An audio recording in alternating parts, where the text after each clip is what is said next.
Give me eye contact. Good morning, everyone. Good morning.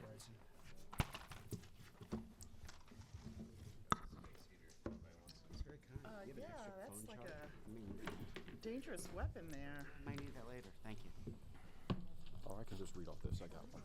I got one. I got one right here. I'm sorry. Do you want me? I think I don't have any postponements. I don't have any postponements this morning. This morning. No, afternoon is one thing, Everything, but this morning. the whole morning is on, right? Nothing got postponed from the morning. Yes. Everything's still here, so Okay. I think we'll see how far we get. I'm just waiting. Good morning, Mr. Chair. Are you ready? Mm-hmm. Okay. Okay. This is the morning docket of the Board of Liquor License Commissioners for Baltimore City. It's Thursday, December 15th. When you hear your case called, please step up to the microphone, identify yourself, and be prepared to be sworn in if you're going to be giving testimony. As I said, this is the morning docket, and we'll be hearing regular items, new license applications, transfer license applications, expansions, and hardships. The first case is Benjamin Poole and Paul Benkert, LeZinc LLC, trading as the Bluebird, 3600 Hickory Avenue. This is an application for a new Class B beer wine liquor license. Good morning. And for those who have not been here before, we're being recorded live, so you will need, when you speak, to lean into these microphones and speak up, okay? So can I ask everyone to raise their right hand, please? Do you swear or affirm the testimony that you're about to give in this hearing will be the truth, the whole truth, and nothing but the truth? Yes. Okay. So, you representing them? Actually, I am. Oh, okay. Good morning. How you doing? Good morning. I'm Will Bauer. This is Mr. Paul and Mr. Ben. The gentlemen are opening a new restaurant in the Hamden neighborhood. We've enclosed a packet on your files, but we also brought separate copies of the same thing, if you'd like to have the handouts. Thank you. Okay, so can these gentlemen identify themselves, please? Benjamin Poole. And Paul Bankert. Okay, would one of you like to tell us what the background on the Bluebird? Yes, so we are a cocktail room and restaurant. Paul? And so we are kind of an upscale bar, but we are hoping to really get into the neighborhood. It's, like I said, predominantly cocktails. We're going to be Mediterranean themed, kind of bistro food, but sourcing locally. And we're trying to keep our prices down to kind of be neighborhood friendly, but offer, like I said, a bit of an upscale market.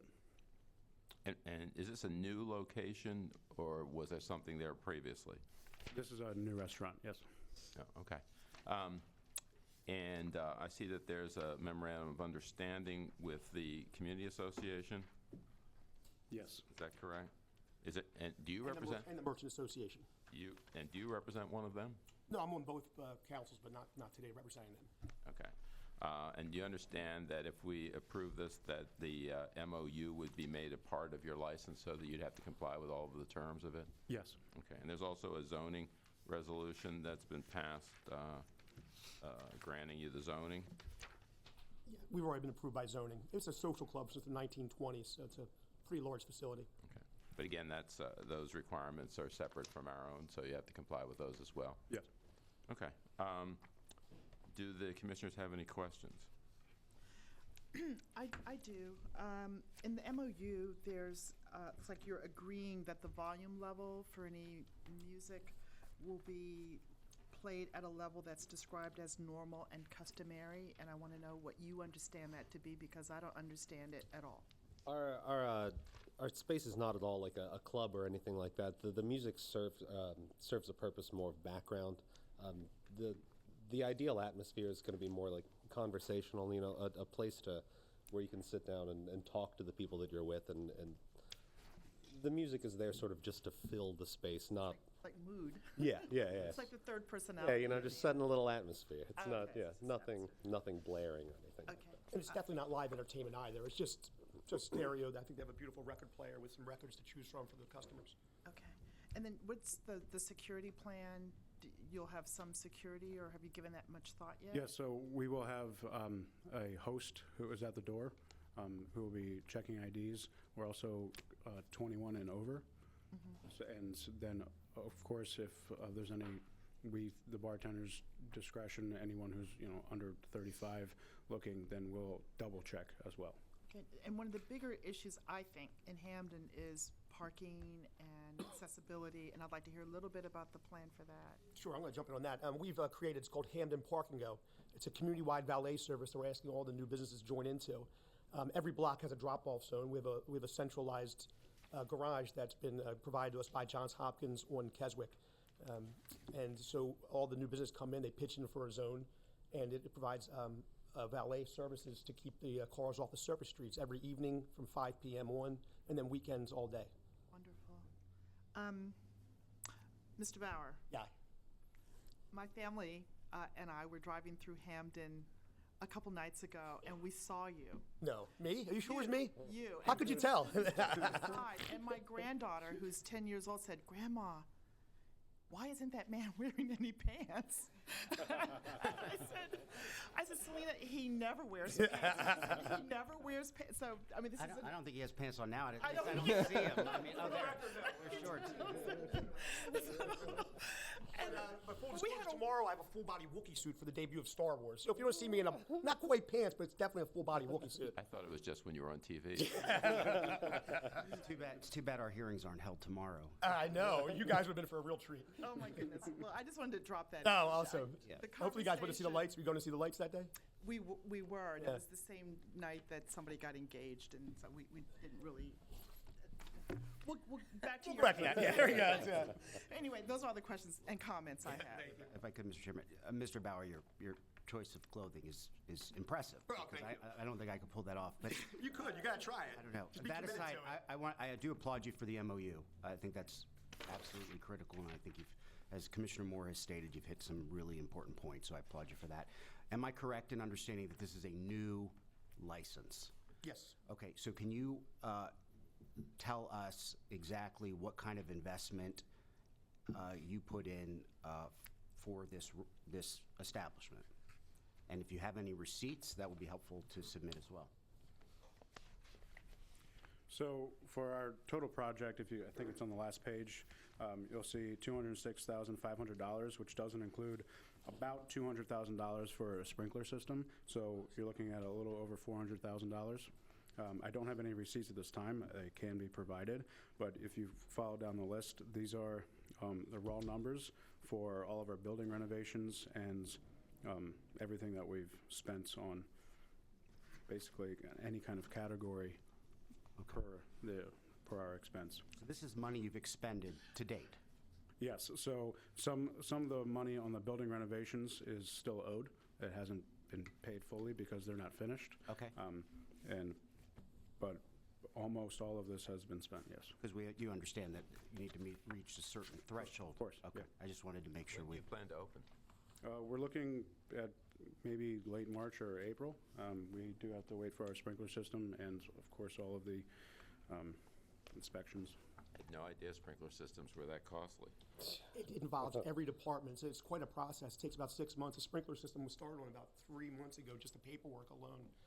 Every department's involved. It's a very worthwhile investment, but it's quite a process to get it in. I mean, with the new codes passed a bunch of years ago because of the fires up north, it's a pretty serious operational thing. I have nothing further. How many people will you employ? We are going to have a smaller staff, but I think in the range of 10 to 20. Well, can I ask one more question? Yes. And can you speak to your experience as a potential licensee? What experience do you have in the business? Sure. So I've had 5 alcohol awareness certificates in my 10 years experience. The first, I went to professional bartending school in Arlington, Virginia, and got a tip certification, then a restaurant in Montgomery County, then there was a restaurant in Annapolis, head bartender at a jazz club in Oregon. I have that certificate, and recently, as bar manager of Woodbury Kitchen here in Baltimore, also another alcohol awareness certificate. Thank you. I attained my alcohol awareness certificate while working as a bartender at Woodbury Kitchen. I've been bartending for only about 3 years now. Before that, I ran a small business in West Baltimore for 4 years. Thank you. Okay. All right, gentlemen, on the basis of the information that's contained in your application and the evidence that you presented this morning in this packet, which includes the expenditures, the alcohol awareness certificates, the memorandum of understanding, which will all be made part of the record in your case, and the information that you've provided to the board this morning, I would vote to approve the application. I would as well. I concur. Good luck. Good luck to you. Thank you very much. We'll see you in Hampton. Stay warm. Yes. I'd like to call the exhibits for the record. Thank you. Applicant Exhibit 1, Business Plan, La Zinc LLC, trained as the Bluebird. Exhibit number 2, MOU between applicants and Hampton Community Council. Thank you. Great. Thank you very much, everybody. Thank you all. Take care. Take care.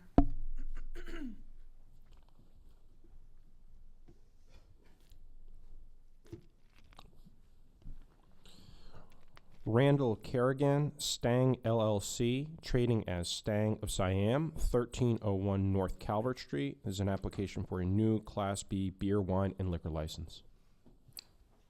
Good morning. Good morning. You want to identify yourself, sir? Thank you. Stephen W. Vogelman on behalf of the applicants. Good morning. And gentlemen, would you raise your right hands, please? Do you swear or affirm the testimony that you're about to give in this hearing will be the truth, the whole truth, and nothing but the truth? Yes. And can you state your names into the microphone, please? Randy Kerrigan. Oh, sorry. Randall Kerrigan. And you, sir? Rob Sparks, General Manager. Okay. Mr. Fogelman? Good morning. Thank you. Before I move on, Eric Evans from the Mount Vernon Belvedere Association was here but couldn't stay this morning. We have an executed memorandum of understanding with MVBA. As we did it with them last week, we get 3 copies, one for the licensee, one for the liquor board file, and one for the community association. So If I'd you like could, to Ms. present Russell, that. please. Thank you. Received. That would be received. All right, thank you. Stang of Siam has been in business for 6 years. It is a restaurant with 76 seats, not including bar stools. They've been in continuous operation since 2011. They have won a Best Thai Restaurant from 2015 City Paper Best of Baltimore Award.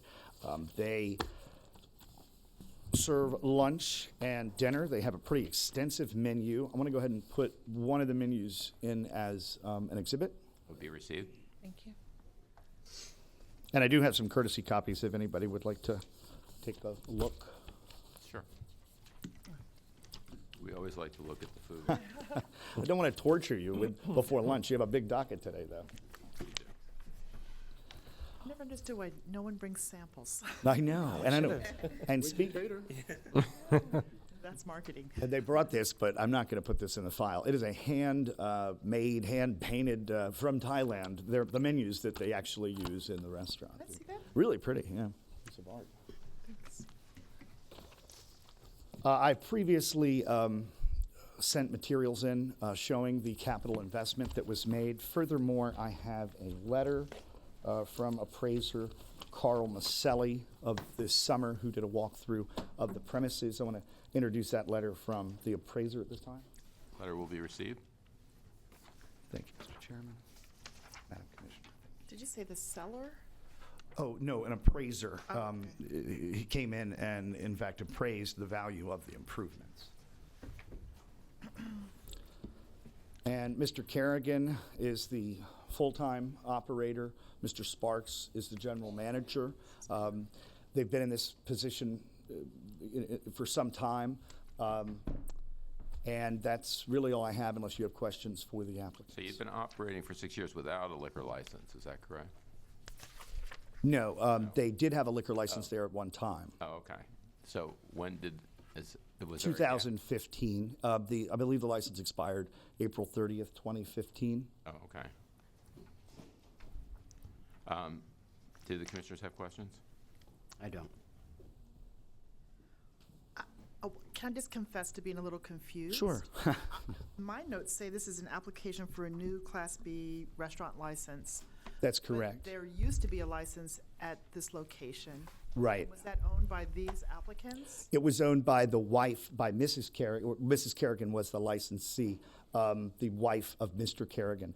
Mrs. Kerrigan, that license expired, and Mrs. Kerrigan is in Thailand with a health situation and not able to return to the United States at this time. So the applicants have applied for a new Class B restaurant license based on the requisite capital investment, seating, et cetera. And where's the evidence of the capital investment? I previously, I think it's online, I previously submitted that to the board over the summer at the request of the agency staff, but I have my last copy in my file. I'm happy to put it in. And are these new expenditures, or are these? No, these are expenditures from 2011, but they exceed the statutory criteria for the license. And the applicants need a liquor license to remain competitive in the neighborhood.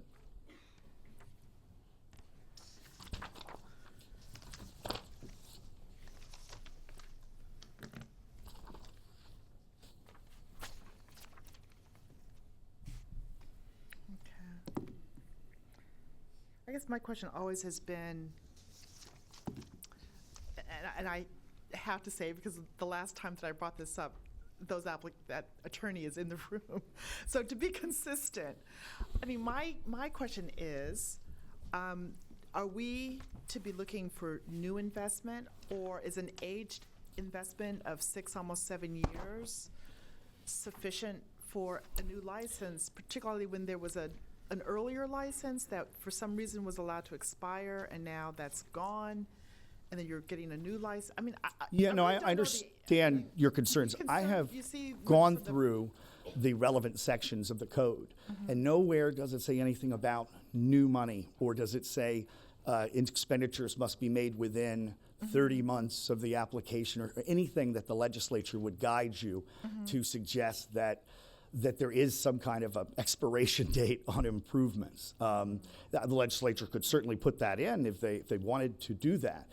In this case, I would argue that if you were to, let's just take a situation or an example where, say there's $200,000 investment and the license goes for 1 year. The place goes out of business, or for whatever reason, and I'll be happy to get into reasons why the license wasn't renewed last time. But quite frankly, so say you let your license lapse. You get a license, you put your $200,000 in, you let your license lapse. A year later, you decided, you know what, we did better with booze. We're losing customers, so we want another one. Does that mean you have to put another $200,000 in, and then another and another anytime you want a new liquor license? I would think that that's not what the legislature intended as far as capital investment. So I think once you meet the threshold, as long as you've got your license, as long as you've got the elements there, that you certainly have the authority to grant this license. All right, so, I mean, there are questions that can be raised, but just looking at this scenario, these investments were made by these applicants, Correct. not anybody else. Correct, and in fact, These there's are still. monies that these guys expended. And in fact, Mr. Kerrigan is still paying back a loan, a $300,000 loan as a result of these improvements. Okay. So it's not even completely finished being paid off yet. Okay, okay, all right, thank you. Sure. Can I ask one quick question? How did the Mrs. Kerrigan, I assume, had the license for this establishment previously? Correct. And how did they come upon obtaining that license? That license was granted as a restaurant license as well. And then due to a miscommunication, I don't want to say anything that would be incendiary to the landlord, due to some kind of dispute with the landlord as to who was supposed to renew the liquor license, it didn't get renewed. And then I got involved in this. They were under the impression that all they had to do was pay some late fee and that they would get their license back. And I went and inquired with board staff, and they said, nope, it's too old. No, So that's fine. I just want to make sure we're not double counting here. we're not. I don't want, you understand my point. I don't want the previous license to have been obtained because of this same $200,000 investment. Right, and in all candor, it is. It is, and my point is, there's nothing in the code that says you can only count 200,000 once. And if your license lapse, you're out. You got to throw another $200,000 into the building. I don't think the legislature in any way, shape, or form intended that. And the only reason the license expired, as I say, was because these guys didn't understand that there was a 180-day problem, and they came back to the liquor board after 180 days, say, we're here to pick up our license again. And the liquor board said, this license is expired. And in fact, we were encouraged to apply for a new Class B license. And that keeps within the code. I mean, that's the way to. Well, I mean, I think that you have to give the statute a reasonable interpretation. If the original investment had been made in 1956, I think Yeah. it's a different situation. Here it was made within the last 5 years, and there's no indication from the people who entered into the MOU or anybody else that the place is run down or that that it's in a bad condition. So I think a reasonable interpretation is that it would support this new application, but each commissioner is entitled to his or her own. I mean, I have reservations, but I spent a lot of time trying to look at this, I guess a year or so ago, and I'm not convinced 100%, but I also am convinced that they should not be denied because of some vagueness in the statute. And I do agree that the statute is open as to whether it has to be a fresh, brand new set of $200,000.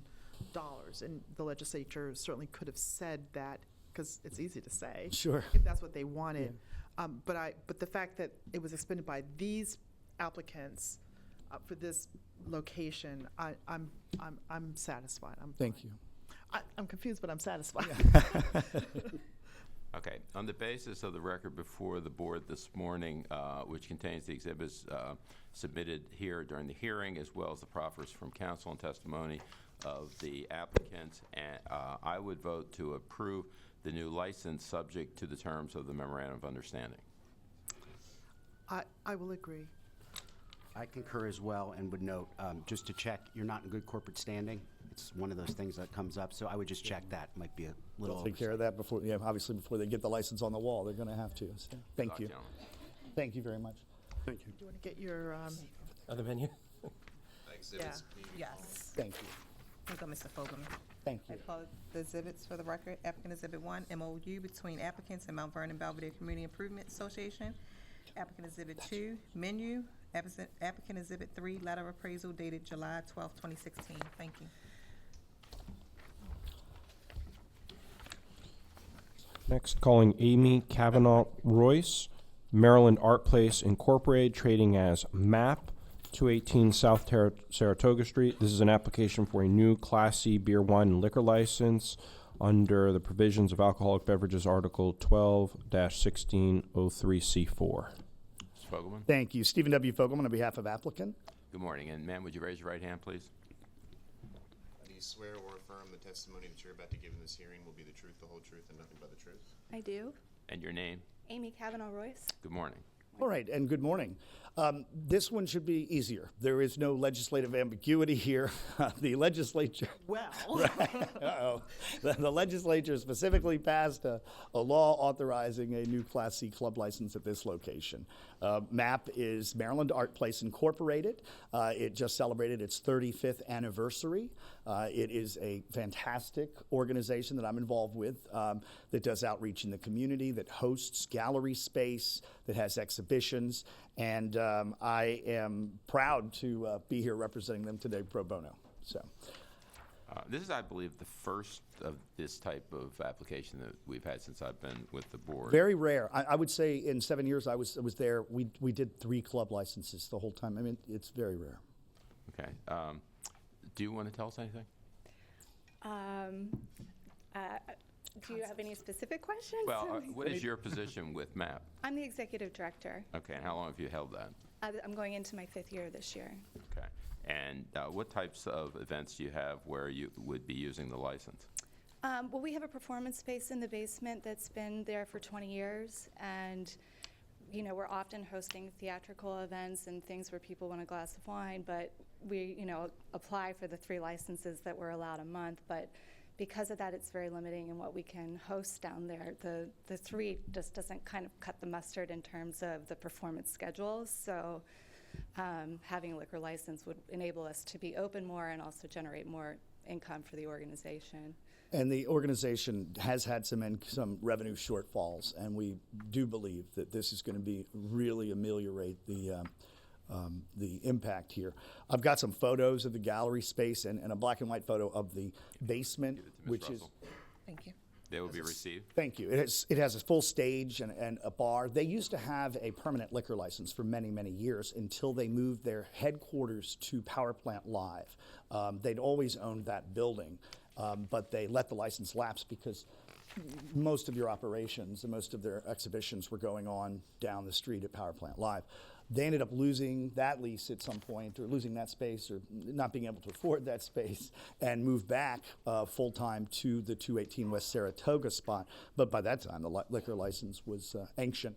And the reason that these licenses are so rare is that I found through doing this case is that you can't transfer a club license. If an old Jaime Club goes out of business, their club license isn't worth anything. So you have to go to the legislature for each one of these licenses, so you won't see too many of them.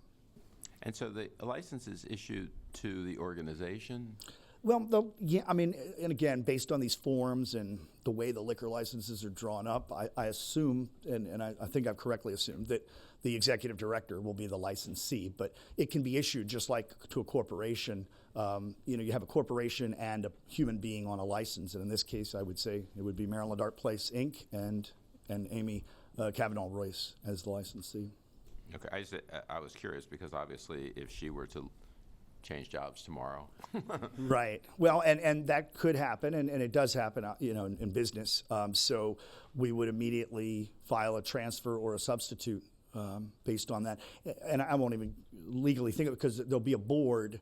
And again, this is not a stock ownership situation. So we might be able to do an easy substitute if that ever happened. But Okay. we'll cross that bridge when we get there. Commissioners, you have questions?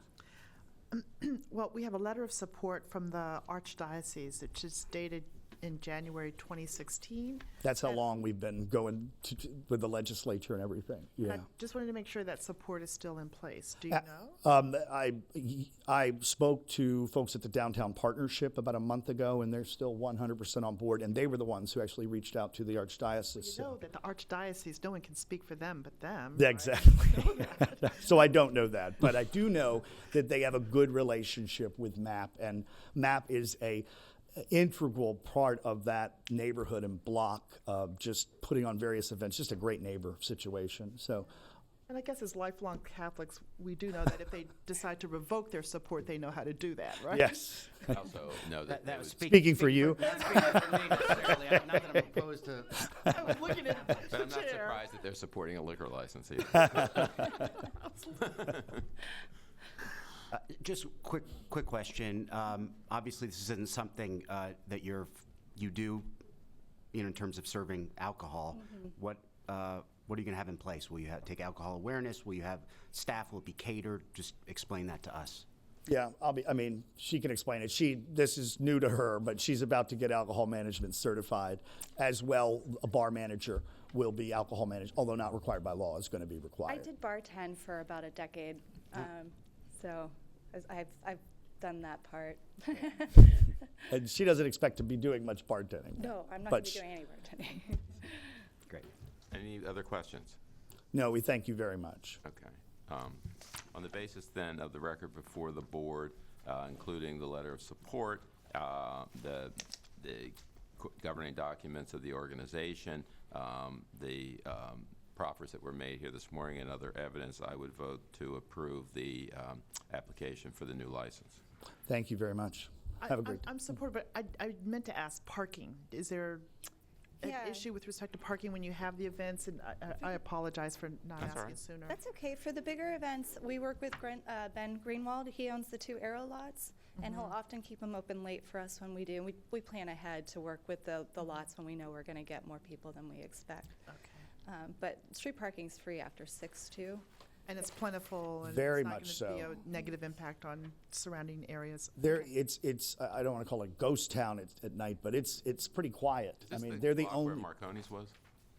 No, we're between Park and Howard, so Okay. we're right before the light rail. There's a lot of like fragrance shops on that block and a La Quinta coming. Okay.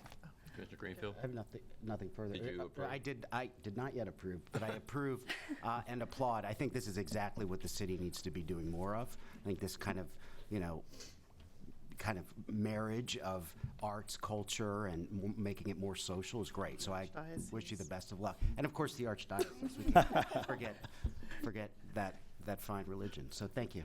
Thank you. To be clear, I do support. All right. Thank you. Thank you very much. Have a great day. You too. I'd like to call the exhibits for the record at this time. We have one exhibit, applicant exhibit 1, 4 photos of establishments. Thank you.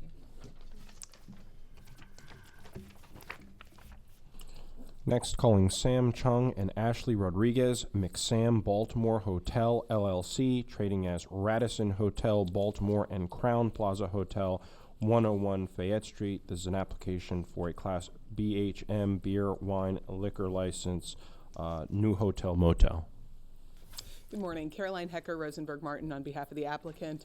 We have a bunch of folks here. I'm joined by my colleague, Justin Williams, who's handing out some exhibits that we'll walk through. Sam Chang is present here to my right, and Ashley Rodriguez. These are our two licensee applicants. We also have Juan Webster and Kieran Ford. Juan is the general manager of the hotels, and Kieran is the food and beverage manager. Can I ask all of them to raise their right hands, please? Swear or affirm the testimony that you're about to give in this hearing will be the truth, the whole truth, and nothing but the truth? Yes. And would each of you step up, say your name, and if the recorder needs it, spell it? It's Sam Chen. I'm the president of a McSam Hotel Group. It's easier if they introduce themselves as they speak. Okay, I'll do that then. All right, you can wait till you speak. Okay, that's fine. Pretty rocket docket here for me. With your permission, I'll proceed by way of a proffer, and obviously our whole team is here to answer questions if there are any. This is an application for a new hotel license for the Radisson and Crown Plaza hotels at 101 West Fayette Street and 110 West Baltimore Street. This board won't recall, but this project was before the liquor board just about a year ago, exactly, on a transfer of the old hotel license for it used to be the Baltimore Harbor Hotel. And due to some permitting issues we ran into, we weren't able to effectuate that transfer within 180 days. And so we were advised by liquor board staff that the license was effectively dead and we needed to reapply for a new hotel license for the site. So that's what brings us here today. The hotel complex was developed as one property originally. As I said, it was the Baltimore Harbor Hotel. The prior owner of the property subdivided it into two towers. The north tower is 101 West Fayette Street. It has 323 guest rooms, and that has opened as a Radisson Hotel in May.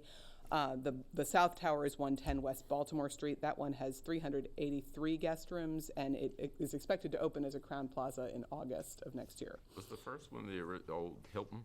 Yeah, it was. It used to be the Hilton originally. Okay. And it was most recently a Sheraton. Yes. Go way back. Right. Yes.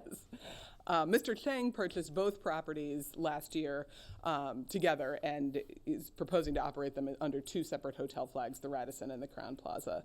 As I said, the Crown Plaza, the Radisson is up and running right now. In total, we have 706 guest rooms. There's amenity and meeting room space, as well as restaurant space. The hotel is operating the restaurant right now. It used to be a Shula's, you may recall, that was over there before. I've included in the file that I've handed out to you some photographs of the hotel complex, as well as an article from the BBJ and the design plans for the Radisson, the construction budgets for both hotels. There's a total investment of almost $9 million between the two hotel buildings. The South Tower, the one that is being renovated as the Crown Plaza, was pretty badly damaged during Superstorm Sandy. It sustained a lot of water damage, and that whole tower has been offline since that time. That one is undergoing a pretty significant renovation. The Radisson, as I said, is open, but is being renovated while it's open. And as I said, the total investment between the two towers outside of the acquisition price is almost $9 million. There are some photographs in the file that show the meeting room space and the hotel kitchens. They have a seating capacity between all the meeting room space for almost 900 guests, in addition to the restaurant, bar, and lounge area that's located on the first floor.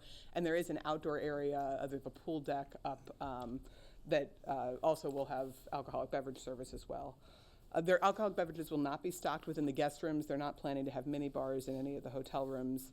Mr. Webster, who is here, will be responsible for the day-to-day operations of both hotels. He has been recognized by Mayor Stephanie Rawlings Blake and the GBC as an outstanding operator, and the Radisson Hotel has received accolades throughout its operation. Mr. Ford, who is going to be our Director of Food and Beverage, is a graduate of the Morgan State University Hospitality and Tourism Program. He has 10 years of experience overseeing banquet, food, and beverage operations at a number of properties in the Baltimore area. All of our managers will complete the alcoholic beverages safety training course, and all associates will be certified within 90 days of their hire. Mr. Chang and Ms. Rodriguez are the individual licensee applicants. Mr. Chang is a hotel developer out of New York. This is his first foray into Baltimore, but he has extensive experience operating hotels. He's been involved with the development of probably about 100 hotels, mainly in the New York, New Jersey, Pennsylvania area. Ms. Rodriguez is our Baltimore City licensee. She also has experience in the alcoholic beverage industry. She was most recently the lead bartender at Dempsey's Brew and Pub at Camden Yards. With regard to the requirements for the new hotel license, the minimum dining facilities exceeding 125 individual seats, as I mentioned, we have, in addition to the hotel restaurant, we have meeting space that can seat up to 900 guests for sit-down space, and we have standing room space in the meeting rooms and banquet space for up to 1,500 guests. We are required to have 100 rooms available for accommodation of the public. We have a total of 706 rooms between the two towers and a capital investment of $500,000. The total investment that Mr. Chang has made in the two hotel towers is over $23 million, including the acquisition costs, but there are almost $9 million invested in the renovation of the two towers. With regard to the public need and desire for the license, downtown really is experiencing a surge of redevelopment. There is a letter from the Downtown Partnership in support of the application. There is also an article from the Baltimore Sun that you'll see about the city's hotel market experiencing an increase of over 5% from last year, which indicates that there is a need for an additional license, an additional amenity for the hotel. The Radisson and the Crowne Plaza brands are positioned to provide unique services to travelers and fill a gap in the hotel market in Baltimore. And we're not anticipating that the issuance of the license would have any negative impact on general health, safety, and welfare of the community, including crime, traffic conditions, parking, or any other matters of general welfare. So with that, I would request that the board approve the new hotel license, and we're happy to answer any questions that you might have. Commissioners, do you have questions? Well, I guess this is just my day to be confused.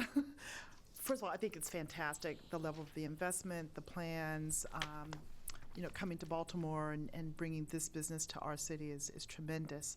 My question is, I heard you say that there are two hotels under two separate flags, but one license. That's correct. And I'm not understanding why there aren't two licenses, one for each hotel. They would both be operated pursuant to a management agreement. Mr. Chang is the 100% owner of both hotels, so he would hold the liquor license, and there's only one restaurant that is shared between the two hotels. Right. What's the fluidity between the two properties? You can walk back and forth in between them without exiting the building. Like if you're inside, you probably wouldn't notice as you walk through the meeting and banquet space is kind of in the podium area between the two towers, and you would walk back and forth without noticing that you're leaving one property. The one model that I have for this is the Ritz-Carlton in Orlando, and in the center there's large meeting space, and I think it's a JW Marriott on the other side. But they're two separate, distinct properties and operations, and I'm troubled at I'm grappling with this concept of one license for both properties. Well, I may ask Mr. Webster to speak to this, but if I can take a run at it first, I think there's one management company that's operating both hotels under two different flags. So it's one set of individuals who are responsible for both hotels. And because the two hotels are connected, they share the meeting room space, the banquet space, the kitchen facilities, the restaurant. It makes sense that they be operated in that manner by one management company. Do you want to add anything to that? I was going to say the same thing. Can you identify yourself, please? Juan Webster, currently the general manager. Our current setup and future projections allow us to operate under our management company. So we hire the same staff, especially for the food and beverage operation. They're able to take care of both guests from either side. They can approach the restaurant from either side of the hotel. So from a guest perspective, they just see it as a restaurant belonging to the hotel, not a Crown Plaza restaurant or Radisson restaurant. So the cocktails aren't better if you. The Crown Plaza is more upscale, so you get a better martini over there. Although our guest tier and the market of the hotels will be a little bit different for the restaurant purposes, room service and so forth and so on, we'll be able to accomplish and satisfy both brands. I understand. Thank you. I'd also add, just if there were two licenses, it would make it difficult for someone who was on one licensed premises to take a drink into the meeting space if that was on the other licensed premises. You know, we would have to keep everything completely separate, and by having one license, it allows some fluidity between the two. So it's convenience. Anything further?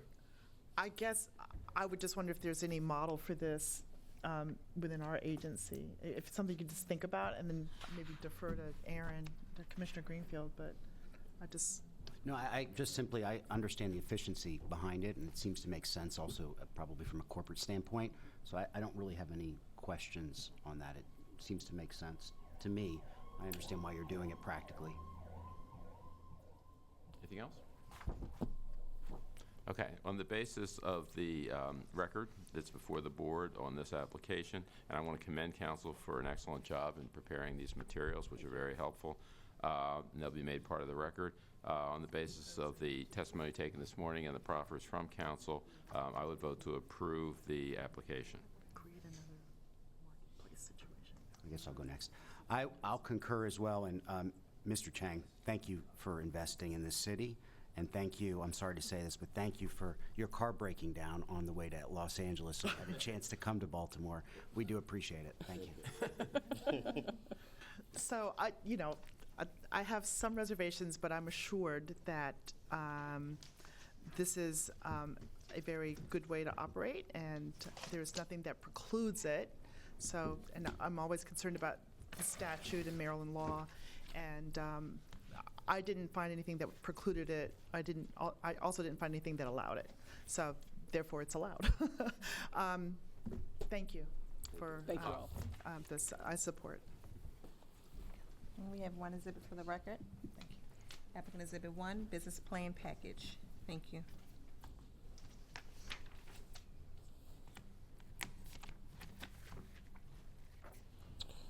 Next, calling Katie Diem Dang, Hung Tran, and Janice Neal, Charles Redwood Group, MT, LLC, trading as Delta by Marriott, 15 through 19 South Charles Street.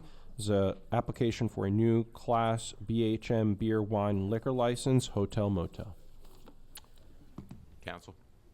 For the record, Melvin J. Konensky, 19 East Fayette Street, representing the applicants. This is your day for hotels and new licenses.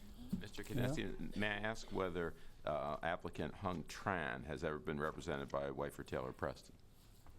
Do you know the firm Wyford Taylor Preston? I don't think so. No? Okay, I just wanted to make sure the name showed up on our conflict sheet. So, It's got a big base over there at that Wyford Taylor Group. can I ask all the folks who are going to testify to raise their right hands, please? All raise your right hands on you. Do you swear or affirm the testimony that you're about to give in this hearing will be the truth, the whole truth, and nothing but the truth? I do. This is an application for a new hotel. It seems like it's a thing that's happening in Baltimore. This hotel is finished. It's ready to be open. They're waiting to get their licenses for the alcoholic beverage, and they'll have their grand openings. The applicants in this case also operate two other hotels here that do not have liquor licenses. One is at 110 St. Paul, and some of the older people he'll remember as the old Title Guarantee building that was there. And then some of those who are much older than that remember the one around the corner was the Hotel Junker that it's still there, but they don't have liquor licenses. So this is a brand new hotel, be a Marriott hotel, Delta by Marriott Hotel. It's on the corner of Redwood and Charles. It has 150 rooms. The total capital investment was $32 million. Has a full menu. They have dining facilities for 150 regular every day and menu, and they have 200 banquet rooms, so to speak. I'm going to hand each one of you. Of course, mine has got the little brass in there, makes it a little bit easier. It has a little sort of. I'll give Ms. Russell one first because she's the keeper of the records. Thank you, sir. If I may. Thank you. Thank you. Thank you.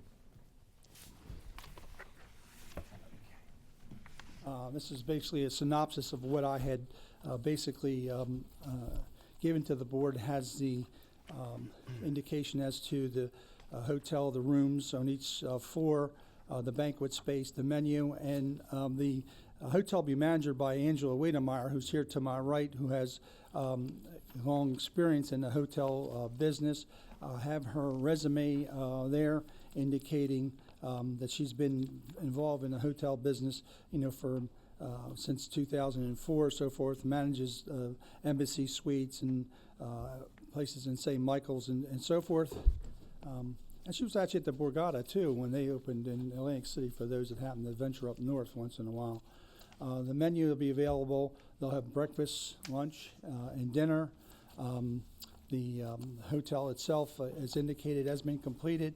The Cohen Resnick did the projections and the build that. They spent $32 million building the restaurant and building the hotel, and it'll fit in with everything that was said before about what's happening downtown. There seems to be, and I think, I'm just too old to know this, but there's a lot of young people, the millennials, are moving into the apartments, the old Maryland National Building, they're making, so if they're living down there, people are coming down there. Marriott has a substantial investment in the city in their brand names. As you mentioned, they run the Ritz-Carlton now too, that Marriott does. And I think with the experience, the managers who are going to be doing the alcoholic beverage will all be alcohol certified. And they certainly will be competitive with the other hotels in the area. And in fact, I think the applicants do know the gentleman was here before because their family has hotels in New York also. And how long Is he an okay guy? I'm sorry. He's an okay guy, yeah? Well, I didn't know whether his partner was Cheech. Okay. How long has the hotel been in operation? It's ready to be open. It has the approvals. They're waiting. The Marriott, they need to get the license so when they open, they have the restaurant and everything's ready to go at the same time. So it's been completed. Actually, if you want to take a walk down, it's very, very nice. And the parking is right next door. There used to be, I guess, was First National was their bank, has that tower. That's where their parking's come from. Any questions? No. Okay. Mr. Konecki, I'll commend you as well for putting together an excellent package of exhibits for the board. I learned from Caroline.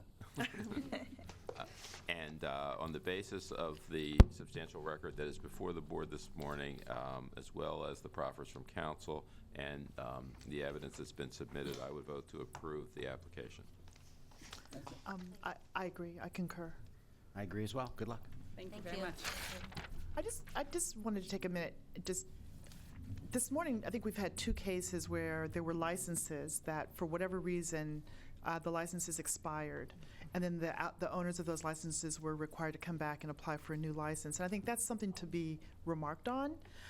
What's happening this morning is really a lesson, and if people are watching, it's a real education tool. One, we don't want to see licenses expire, but when they do, and sometimes they do, we have to cancel those licenses. They are forfeited, they no longer exist, and you have to start fresh. And what's happened this morning really shows how it can be made to work. And I think what we've seen this morning has worked very, very, very well for Baltimore. Thank you. So thank you. Thank you. We have one exhibit for the record. Applicant Exhibit 1, business plan package. Thank you.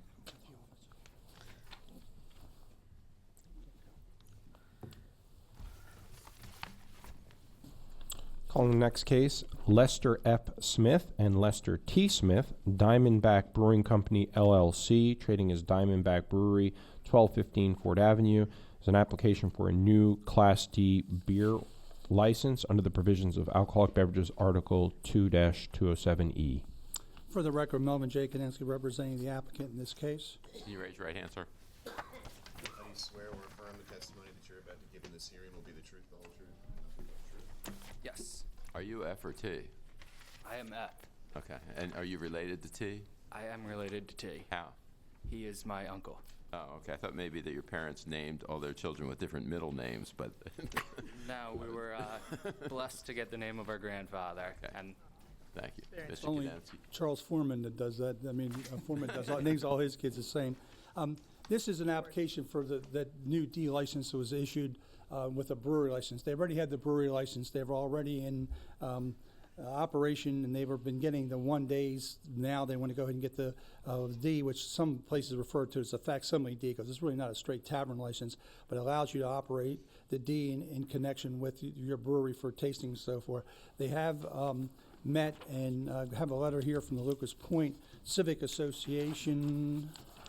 I don't know if you have it. I don't know if you got it at this We point have or it. not. Okay, okay. Yeah, thank you. We'd asked for that to be It will be received. received as our exhibit. Other than that, we have some photos of the area and the room itself, which I'll submit cumulatively. I don't know if anybody's been there or not, but it has, you may give it to Ms. You Russell may, please. first, and then you can take a quick look at them. That will be received as well. Other than that, that would, since they've already been approved for the brewery license and asking for the D that goes along with it, similar to the other ones that have been approved by the board. Okay. Do commissioners have questions? I just have maybe a couple. For the ownership breakdown, are all of these persons going to be on the license, be owning the license, or are they owning the brewery? no, It's only like 20 myself, Lester Terrence Smith, and the company are on the license. Okay. And then how many barrels do you plan to sell?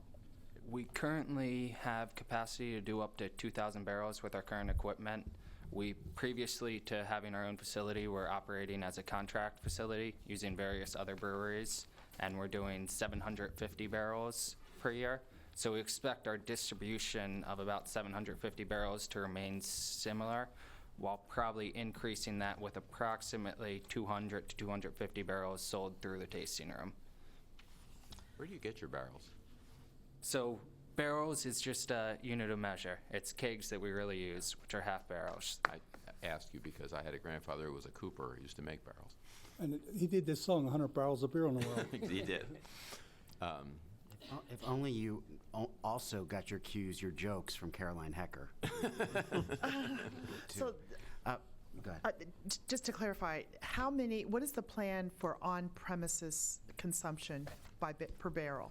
By barrel, I mean, So because- we would not expect to exceed 250 barrels. Okay. I believe the limit is 500 barrels per Correct. our license. correct, so you'll be honoring that Well limit? under that. Well under, okay. Yes. That was my question. Thank you.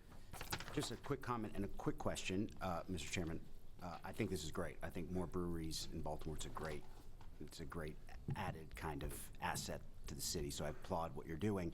Who will be managing this on a day-to-day basis? So currently, I am managing the tasting room portion. I have extensive experience in the service industry. I've worked as a waiter at the Valley Inn. I've worked as a bartender at Noe Jose's, a waiter at Harrison's Harbor Watch, and previous to that, many barback and busboy positions. We will be bringing in a manager in the future, and we'll ensure that they have all necessary alcohol management training. Great, thank you. And do you yourself have the alcohol awareness training? I currently do not, but do plan to obtain it in the coming weeks. Okay, wonderful. Okay. On the basis then of the record before the board this morning, including the exhibits that have been received during the hearing, proffers from council, and your testimony, Mr. Smith, I would vote to approve the application. I join and approve. I agree as well. Good luck. Good luck. I call the exhibits for the record this time. Applicant Exhibit 1, letter of support from Locust Point Civic Association. Exhibit number 2, photos of establishment and floor plan. Thank you.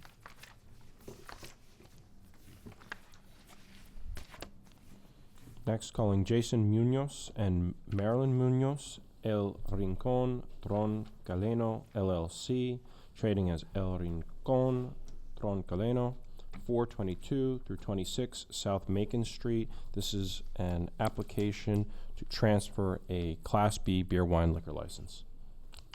Good morning. Good morning. For the record, Melvin J. Kadensky, representing the applicants. Good morning. Would you folks raise your right hands, please? Do you swear or affirm the testimony that you're about to give in this hearing will be the truth, the whole truth, and nothing but the truth? This is an application for transferring an existing restaurant up in the part of town that we used to call it Greektown years ago.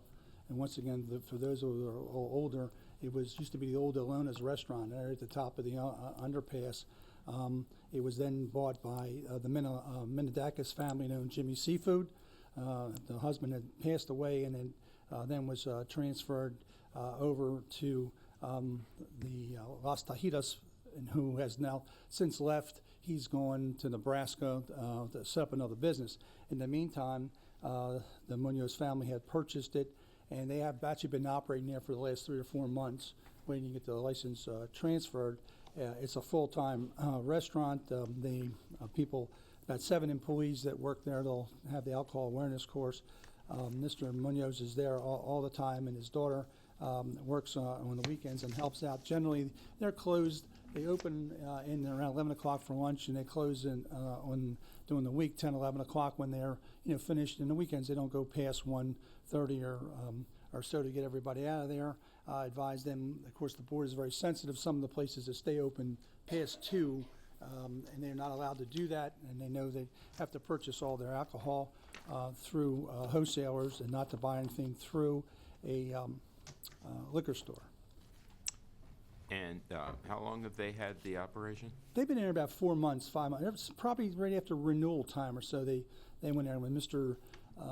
Marino had a chance to go to Nebraska. I don't know whether he got in the oil business or fracking or what all it is, but he's out there. Is he the licensee who had it back in 2015 when they had their one set of infractions? Yeah, I think so. He was, and then I think he had his fill of running the business and got a chance to go out. And his wife had another place across the street too, so both of them left.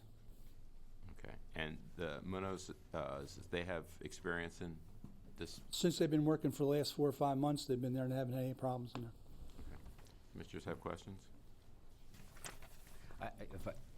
Obviously there's some history, not by these potential licensees, but by the previous. So it just would caution you to obviously run the establishment to the best of your ability, make sure you know the rules and regulations and security, and don't sell to minors, everything your counsel is telling you. I don't have any questions. Okay. On the basis of the record before the board this morning, and the proffers made by Mr. Kadensky, as well as any testimony that was received from the applicants, I would vote to approve the transfer. I concur. Oh, I concur. Good luck to you folks. No exhibits. No exhibits? Next, calling Jace Stapperstein, Kun Hong Chong, and Joyce Young Chong, 7 Star at McHenry Incorporated, trading as Ruby 8 Noodles and Sushi, 1702 Whetstone Way. This is an application to transfer a Class B beer, wine, liquor license, an application to transfer ownership, and request to add live entertainment. For the record, Melvin J. Kadensky representing the applicants in this case. This is an application to transfer an existing license in that area. Excuse me, before you, good morning. Can I have them raise their right hands, please? Oh, I'm sorry. Do you swear or affirm the testimony that you're about to give in this hearing will be the truth, the whole truth, and nothing but the truth? The applicants in this have been actually in there operating. The prior tenants have left, and they're operating the particular location for the last 2 or 3 months. They are familiar with the location. They have talked with the Locust Point Association, and I think you're reading a copy of a letter that they had sent, and I'll ask them if they adhere to those situations there. Mr. Saperstein is on the current license, and he also be on this license, although Mr. Chung will actually operate the business, and they've met with the Locust Point Civic Association, and along with that, their experience has been they have been in the alcoholic beverage business before, she was in the business in Charleston. It was a entirely different type of operation than this one. This is strictly a restaurant in the area, the McHenry Road area that's there. If you want, I'll ask Ms. Chung if she agrees with these. If it's okay with the board. Yes, you may ask. State your name and address up here for the record, please. Joyce Yun Chung. Ms. Chung, you went over and, of course, met with them about these different stipulations they want regarding the way the operation of the business. Yeah, you agree to abide by them, is that correct? Yes. And then whatever they have here about the live entertainment will be reserved for Ruby 8, entertainment no later than 10:30. These agree. You understand? You don't have to agree to this, but you met with them, and that's how you're going to operate the business, and you agree to do that. Is that correct? Yes. Just a question. Ms. Chung, when you were operating this Maxie's Pizza Bar and Grill, we had a number of violations. What's going to be different this time? I mean, there was the college students, and then I learned my lesson from that. And then this is totally different neighborhood, and then this is more for the adult, and this is a dining, the Chinese and sushi restaurant. So it will be 100% gonna be different. Do you have anything else, Mr. Nothing for other than they are qualified there in there, and that they haven't had any problems. Like I said, you asked the pertinent question. One was had to do with the college students up there, which is a much different operation down in McHenry, where they're located on Whetstone Way. And Mr. Saperstein, you have been operating this previously? Yes, under the previous license. And have you had any problems? No.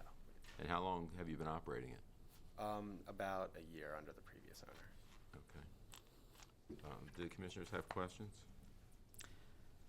I was a commissioner when we had the Maxie's case, and that was a pretty serious set of violations. As I'm recalling, the issue wasn't just selling to minors, but when the liquor board and the vice squad and the police department came in, there was an effort to hide students in the bathrooms so that they wouldn't be counted as present to minimize the impact of the underage selling. There were lots of upset in the community, of which I will say I'm a resident. I don't live near Maxie's, but I am part of the Charles Village community.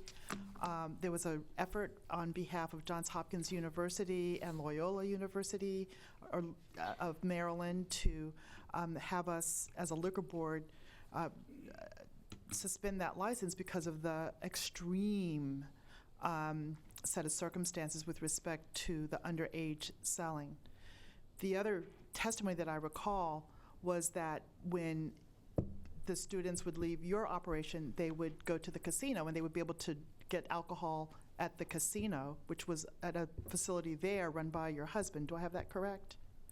I mean, we have a casino restaurant, but that's absolutely under 21, can't even get in the casino. But the problem was that they were getting in, and they would be able to go in even after 2 o'clock in the morning. So, I mean, the point I'm bringing is that it wasn't just that there was these set of violations. There was a whole culture that was at issue with you as a licensee at 3003 North Charles Street. And it was extreme. I'm sorry. I appreciate that. But it had such a huge negative impact on many, many, many students. 2 significant universities coalesced to respond to the allegations. There was a huge negative impact on the community. And I recall vividly, it was one of the most extreme cases. The only case that was probably more extreme was Craig's Favorites, which we ended up terminating that license. So the question on a transfer really is a focus on the licensee, and you are the 98% owner. You will be if we were to allow this, you would be the 98% owner of this license. So the focus really is on you. And what you bring to this license is, we can't change the history, we can't change it's very troubling. So I would like to hear something about what's going to be different. other than to say that the people that would be from the community are different, because it's all Baltimore. It's all Baltimore. So what's going to be I think different? what she was saying is where they were. They had their clientele was basically a much younger clientele. There were people were college students and so forth. This is more. I keep using the term millennial area. That these are other restaurants are in that area. That's not a kind of place that. Where there are a lot of young people will go. It's absolutely more a restaurant than it is a tavern, where the other place became more tavern than became restaurant. And But that was under their management. I mean, that was not, it was a spaghetti and sandwich place that became a pretty troubling place. And we even had a city council person who was involved. well, he was on the in license that. too. He was I on the remember that. I mean, license. so I mean, and they weren't my clients then. Not that would have been Right, any and different I'm not then. But blaming anyone. I'm just stating what the facts were I and just think expressing concern I about. went and I'm going over that with her and Glenn, saying you cannot have any type of that culture. And I think Mr. Saperstein, who is involved in that whole area, indicated that that is not going to be allowed to happen. And of course, you have the Locust Point Civic Association who were assured that's not going to happen there. Because it was sort of the culture was really taking advantage of minors. It was tough. Yeah, It was. Yeah, I mean, we can debate back and forth, but the I thing don't want that's to say, not debated. college kids are college kids, but I don't accept that because no, I don't either. But a great we all response. were at one time, and you all knew when you drank under 21. I'm not going to ask somebody to put their hand up. But the responsibility. Okay, I've said enough. That's my comment, and I need to have an answer. What's different from you? I will do my best. I will take care of all my restaurant on my own, and I really, bottom of my heart, I give my word, it will never happen again. If I could. Is that Mr. Moore? So I too am troubled by this checkered past, because it wasn't just one incident. It was 2 incidents in 3.5 years. So it is of concern. However, I'm of the opinion that I'm all for second chances. So I understand your position. If I could, Mr. Kadensky, ask Mr. Saperstein a few questions. Sure. So, Mr. Saperstein, you're a 1%. You would be a 1% owner on this license. Yeah. Can you tell the commission what your? He didn't answer. Yes. Okay. Can you tell the commission what your role is at this development? I'm actually with the landlord for the development and the whole McHenry Harrow site in South Baltimore. So we are the landlord for Ruby 8. I'm not in day-to-day, everyday activity with the restaurant, but I actually happen to live there on site. We work on site as we're redeveloping the Phillips Seafood Distribution Center into 200 more apartments. So I'm on site pretty much 24/7 and stop in for dinner, and I see the different clientele that is in here, and it is more the restaurant and not. Yeah, I don't have an issue. The clientele issue I understand. I'm more concerned about the operator here in the history. And again, not to suggest that the past won't change. I think it could change. But I do think it is incumbent. That's what I'm trying to understand from you, because if I'm not mistaken, your family has developed this property and has put a lot of money into it.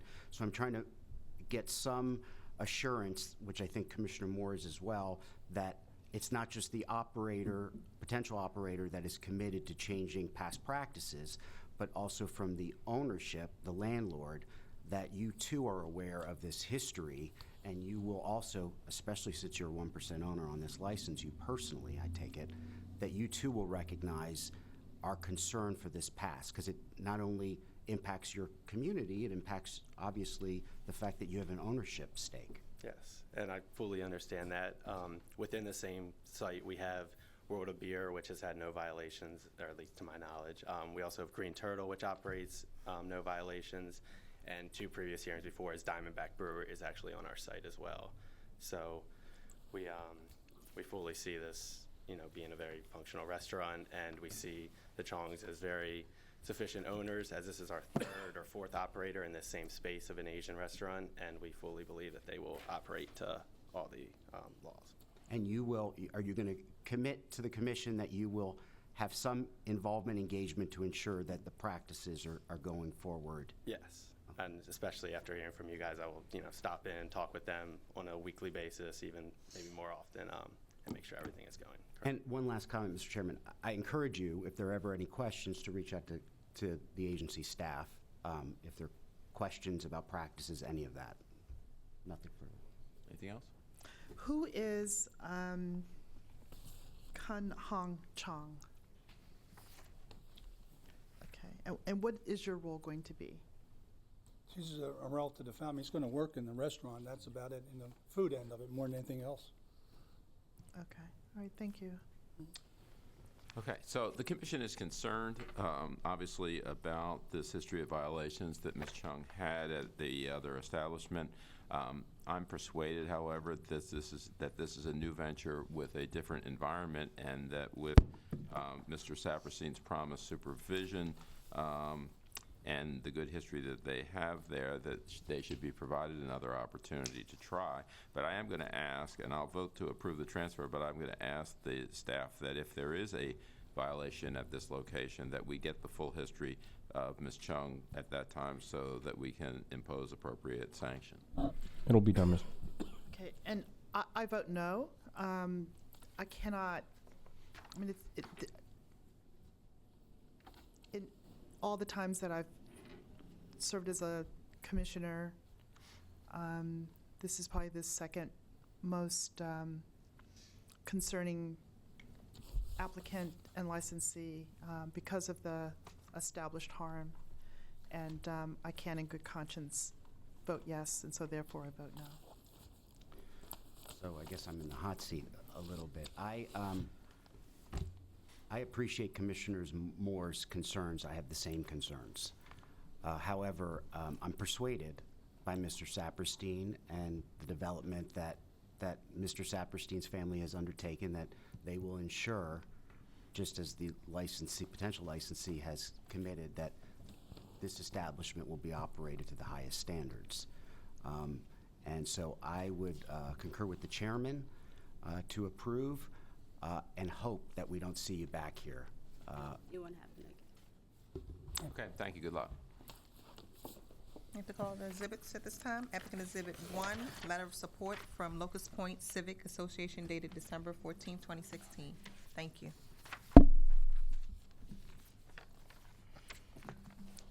Calling next case, Kaushal Desai, Badrish Patel, and John Porter, UMIYAJI Incorporated, trading as One Stop Shop, 1524 Cypress Street. Is an application to transfer ownership of a Class A beer, wine, and liquor license. If the commission, please, Frank Schullis, representing the applicants. If the commission, please, this is a straightforward transfer. Before you go there, I need them to raise their right hands. Do you swear or affirm the testimony that you're about to give in this case will be the truth, the whole truth, and nothing but the truth? I do. Which one of you is Mr. Porter? Neither. Is John Porter present? No, I'm sorry, he's not going to be an active participant in the business. Do you have any knowledge of whether he's ever been represented by Whiteford Taylor Preston? He showed up on my conflict sheet. I've represented him his whole life. Okay, just wanted to be clear and make the disclosure. Okay, yes, sir, you wanted to tell us. My name is Frank Schullis. I represent the applicants. Your Honor, please, this is a straightforward transfer of a Class A liquor license that's been in existence for quite some time. I think it was transferred last about 10 years ago, if my mind is working right this morning. These gentlemen are taking it over. They are both from Virginia. However, Mr. Patel, I keep forgetting which is Patel and which is Desai. Cash and Brad. But anyway, they are taking over. They've made contact with the community association, but they haven't been to any of the meetings yet. And What is the what's the surrounding community? Curtis Bay. Curtis Bay. Okay. There's not much to say about it. It's the same as it's always been. They do not have their TAM certificate yet, but they are going to be taking the course. They are retaining an employee there who has been there for several years, who does have a TAM certificate. It's not going to change the character of the neighborhood. So what is your backgrounds, gentlemen? They are both store operators and have been for how many years? Almost from 10 years. Liquor store? No. No. What kind of store? Just a gas station, convenience store. Okay, and you as well? Same, sir. Okay. Commissioners have questions? Well, you said John Porter isn't here because he's not going to have much to do with this. He's a 1% owner. The two that are here together, it's 99%. They both live in Newmarket, Virginia. So how are you going to how are they going to manage this place and keep control of it and tabs on it? He moved over to the top of the store already, So and he's moving his family up. all right, so where do you live now? Right up the premises, right upstairs. Okay. Which one? Your name is? Patel. Mr. Patel lives upstairs. And Mr. Desai will soon move? Yeah, I'm gonna move with my family. Okay. All right, that addresses my concern. Thank you. I had the same concern. You've addressed it. Thank you. Thank you. Okay. Thank you very much. Well, before you go there, Guess we should vote. on the basis of the record before the board containing the application, testimony of the applicants, and the proffers made by counsel, I would vote to approve the transfer. I join. I would too. Thank you. Thank you. Thank you. No exhibits for the record.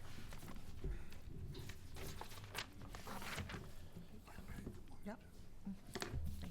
Thank you all.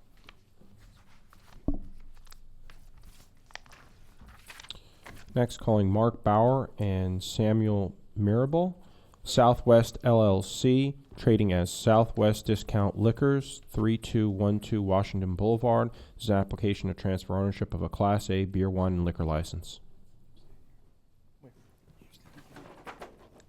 Counsel, you want to identify yourself? For the record, Melvin J. Kanensky, 19 East Fayette Street, representing the licensees. They're Okay, good morning. And gentlemen, will you raise your right hands, please? Do you swear or affirm the testimony that you're about to give in this hearing will be the truth, the whole truth, and nothing but the truth? I do. There's really no change here. Mr. Bauer is a licensee, and so is Mr. Mirabal. He bought the other stockholder out. He's been operating there 8 years, continues to operate 8 years.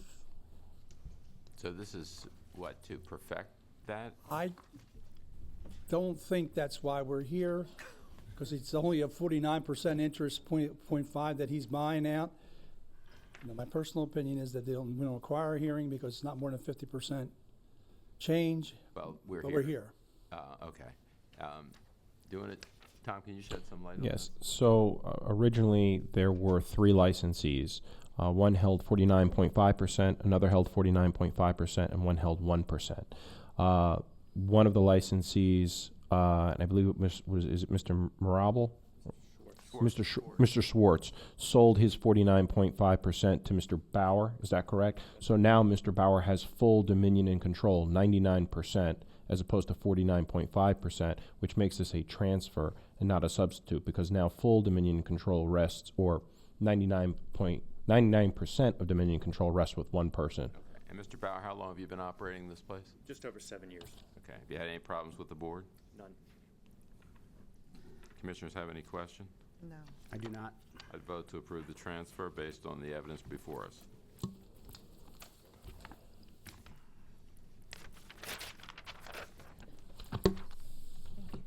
No exhibits. No, no one, we didn't, Commissioner Moore and I didn't vote. I mean, Did I vote? I didn't vote, I mean. I didn't hear The you. chairman voted. I voted. Oh, I'm disgruntled, so I just mumbled under my breath. Yes. Are we ready? I agree. It's okay. Okay, it's 3-0. Thank you. Good luck. 3-0, right. Any exhibits? No exhibits for the record. Thank you.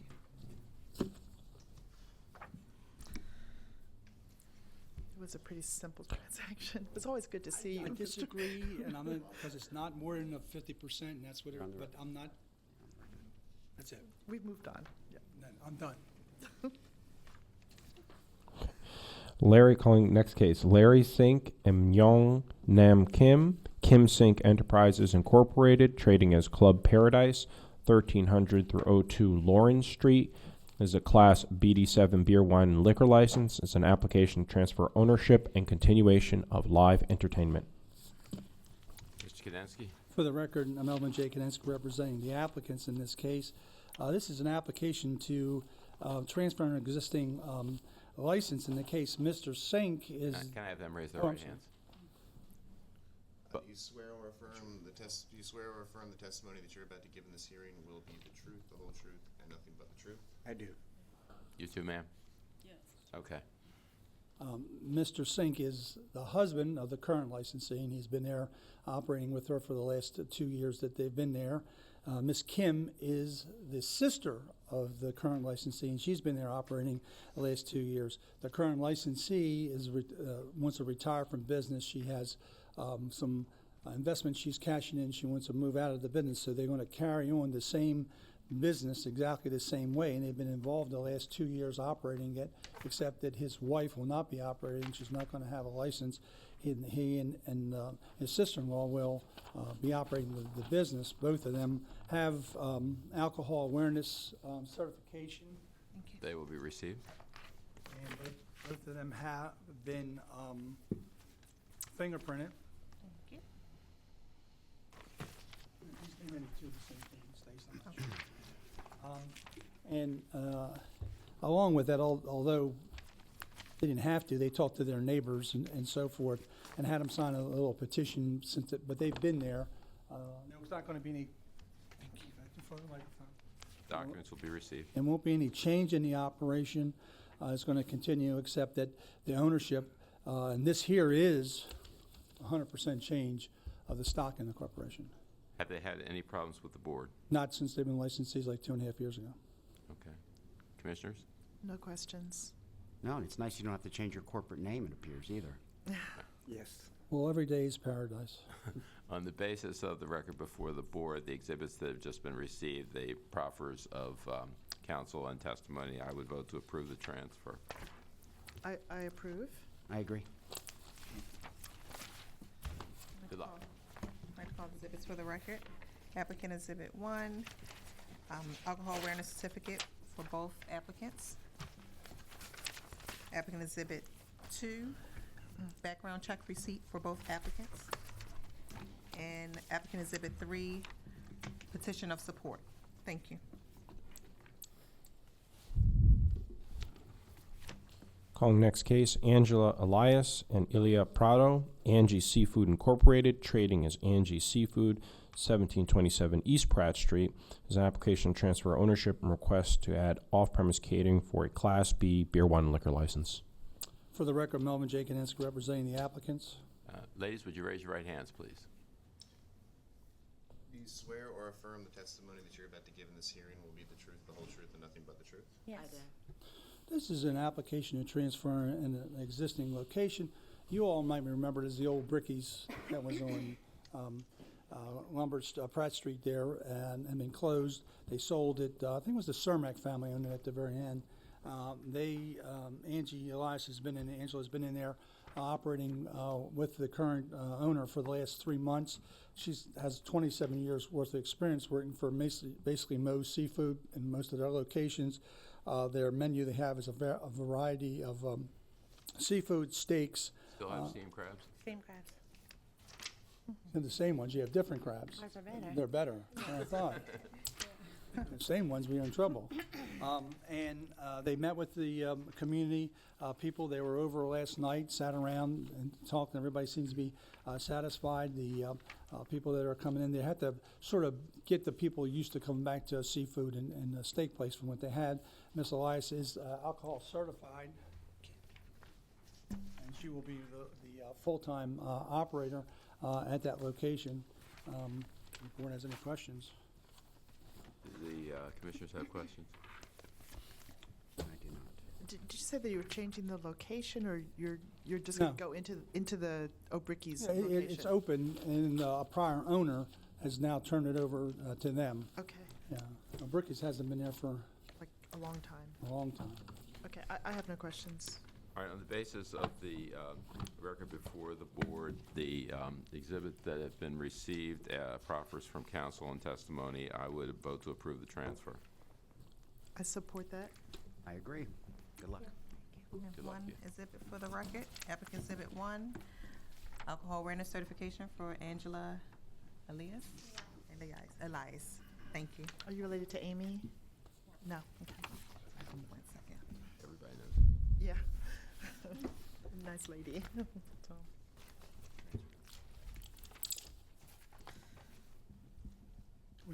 You want to speak in part? What do you want?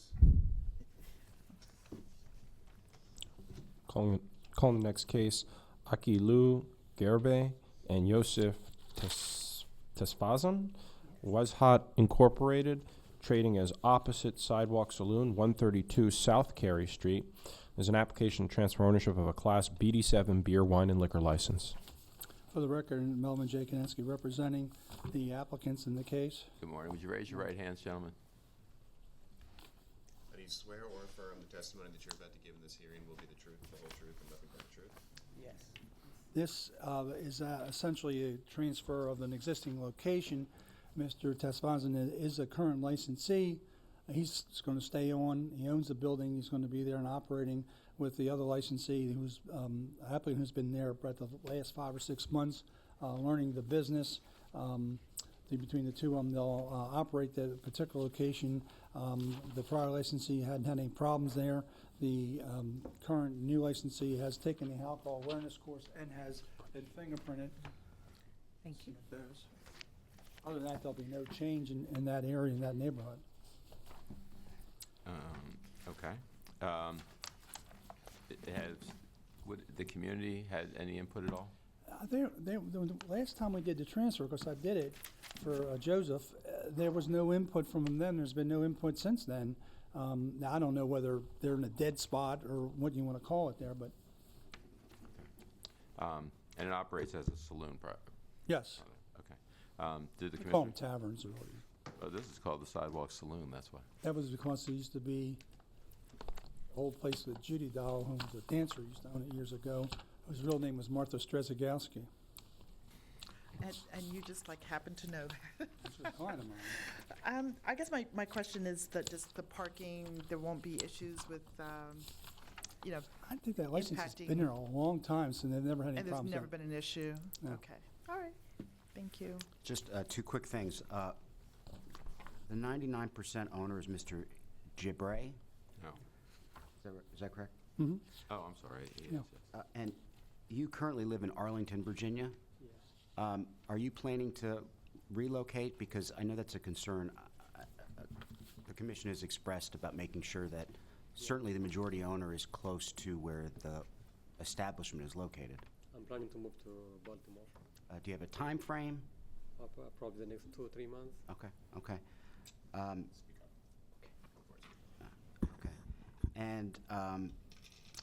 And I would just note, there is a history of the previous owner, who will remain as a minority owner on this license, of some violations, and, you know, we hope we don't have to see you again on any violations, so that's all I have. Anything further? I think Okay. so. On the basis of the evidence before the board, as well as the proffers of counsel and testimony, I would vote to approve the transfer. I support that. I agree.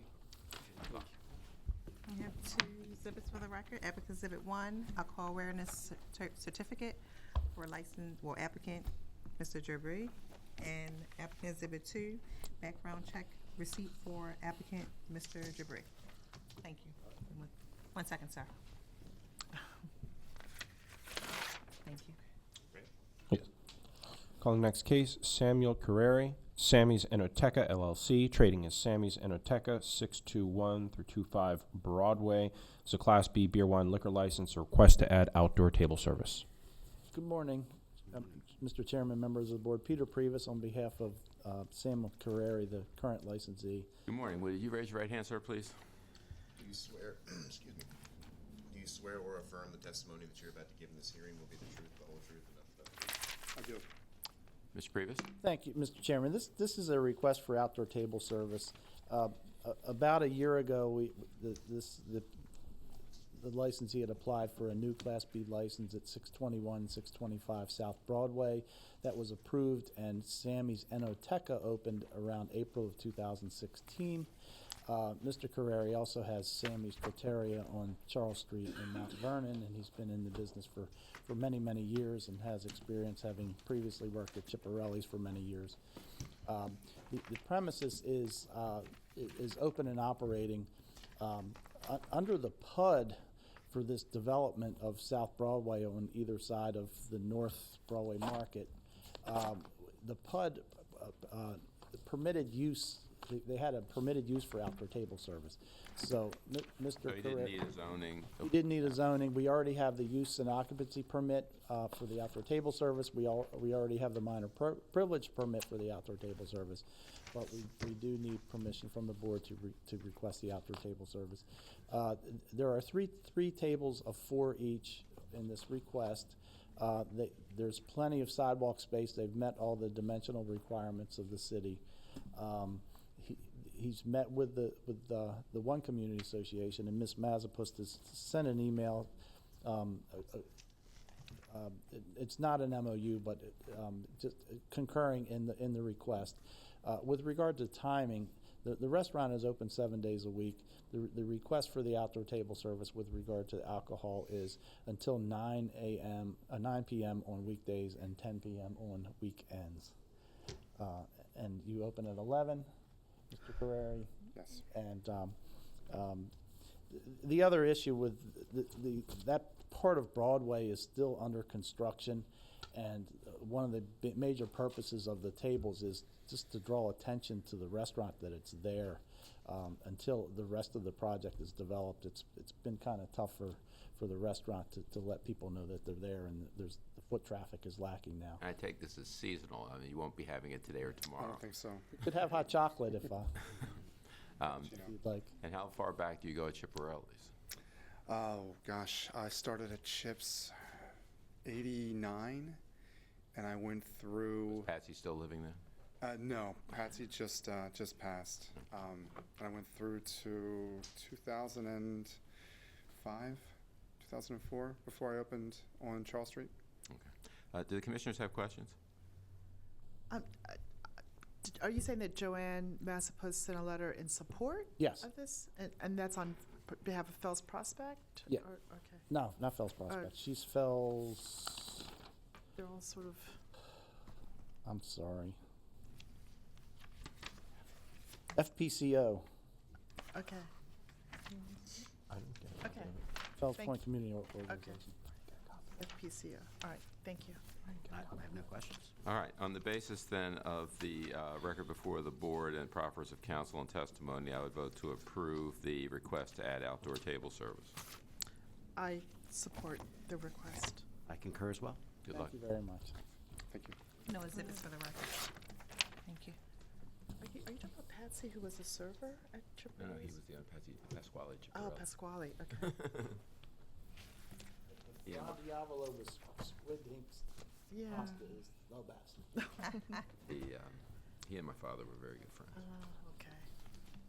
Calling next case, the last case on the morning docket, Veronica McDowell, Club International LLC, trading as Club International, 2301 West Baltimore Street. This is a request to reopen after 90 days. Request to reopen under the provision of the Alcoholic Beverages Article 12-2203 when a licensed premise has been closed for at least 3 consecutive months. Are you Ms. McDowell? Oh, I see you have counsel. Okay. Want to identify yourself, please? Good morning. Abraham Hurdle for Veronica McDowell, Club International, operating at 2301 West Baltimore. Good morning. Would you raise your right hand, ma'am, please? Do you swear or affirm the testimony that you're about to give in this hearing will be the truth, the whole truth, and nothing but the truth? I do. Mr. Chairman, if I could, just before, you were here when I believe the McDowells came before us last. Do you recall, Commissioner Moore? And I don't. This was a situation, and I'm so thrilled to see you back, where they had their father untimely passed, and then they had, April 2015. I am thrilled to see your faces, and I can't wait to hear what's coming. Thank you. Again, Abraham Hurdle for Club International and Veronica McDowell. With me is Windsor McDowell Jr. and his mother, Veronica McDowell, wife of the late Windsor McDowell Sr. As the board correctly identified, we were here in late September with Delegate Oaks in regards to a hardship application that I believe was filed quite some time ago. And as, again, you correctly identified, there was a death in the family, a long hospital stay, as well as some city concerns that had occurred a while back that have made it difficult. And when we were here last, we were hoping to determine the future of the location as to what they wanted to do. In the last month and a half, my client has informed me that the family and their close friends have really banded together, and they have painted the place, and they've done some gentle refinishing, nothing that requires a permit, just some painting and some cleaning up, replaced a couple ceiling tiles, some light bulbs and so forth, and that they are right on the cusp of being able to reopen. Still have to talk to BG&E a little bit, but Ms. Washington at the state has been wonderful to work with, as well as the staff at the liquor board in helping us get through this process. And at this time, we're requesting the right to reopen. They have been closed more than 90 days, again, for the variety of reasons. Ms. McDowell will be the sole licensee. Club International, the entity, will retain the license as it has been. She will be there a few days a week, managing, kind of looking over things. She is not TAM certified now, but she will be prior to them picking up the license. And Windsor Jr. has been the right-hand man of his father for quite some time, who had owned the bar since the 80s, correct? 89. And he is TAM certified for another 2 years, you said? Yeah. And they're going to try to get all their staff that serves alcohol certified as well. How large is the staff? I think you're... February of this year, February 13th. No, How many staff members did you have the last time you were open? 20 or 30? Yeah, about that amount, about 20. That's Got it. not discernible through the record. Yeah, Yeah, you he can needs to speak into speak the into the microphone. Yeah, sorry, you don't have a microphone. Windsor. 20 employees. Okay. I'm not actually sure he raised his hand. I'm not sure it was either. Would you raise your right hand, sir? Do you swear or affirm the testimony that you're about to give in this hearing will be the truth, the whole truth, and nothing but the truth? Yeah. Yes. And Mr. Windsor, you are certified as with alcohol awareness? Yes, I am. And your staff, when you were open previously, was you had 20 employees? Yes. Okay. And you're going to be operating this with your mother? Yes, I am. Okay. Do the commissioners have any questions? No, I just join in Commissioner Greenfield's comment that it's nice to see you back.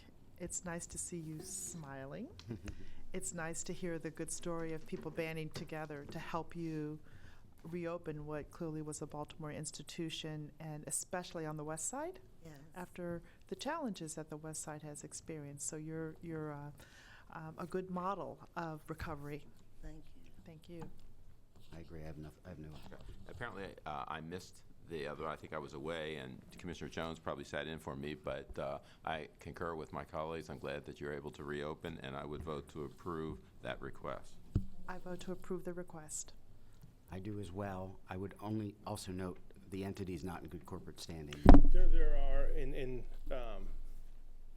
not to give too much away, there were some issues. That's something we're working with Ms. Washington at SDAT. It'll be resolved, of course, before anything happens. Sales tax has to be in good standing before we get the trader's license, all of which, in addition to the TAM certification, has to be presented to Ms. Russell for review before we can pick up the license, and we plan to do all of that. Best of luck. Thank you. Good luck to you, folks. Best of luck. Thank you. Will we be excused? Yes. Thank you. Mr. Hurdle? You need a copy. Any exhibits? Any exhibits? No exhibits, thank you. I believe that's our morning docket. So Yes, sir. we'll recess until 1. We are rocking and rolling. Pardon? I like what you said. I learned a lot. Okay, I don't know what I said, but thank you. What? I guess about all the other cases and Yeah, that was a Information Watching the game. So lunch is going to be dropped off at 12 o'clock. Oh, we're getting, So- does he know? Yeah, What? does Mr. Oh, Chair? lunch is coming. You should know. Okay. I think, Commissioner Greenfield, Am I the only? you know lunch is coming at 12 o'clock, Yeah, I right? remember we I think talked I knew about it. that, yeah. Okay. Does 10? I think I'm gonna run down the hall for the, I'm going to head back to the office. I'll be back in about 20 minutes. I think it's something to give Doug. Yeah. Okay, I think. That's something, we changed it. Shaved up. Always down. Yeah, we're ready. Bryson? Bryce, anytime, whenever you're ready. We don't want you guys ready. Take your time. We don't rush. Do you want this? No. I'm gonna give these to you. This is also discard. Recycle them. You can toss them.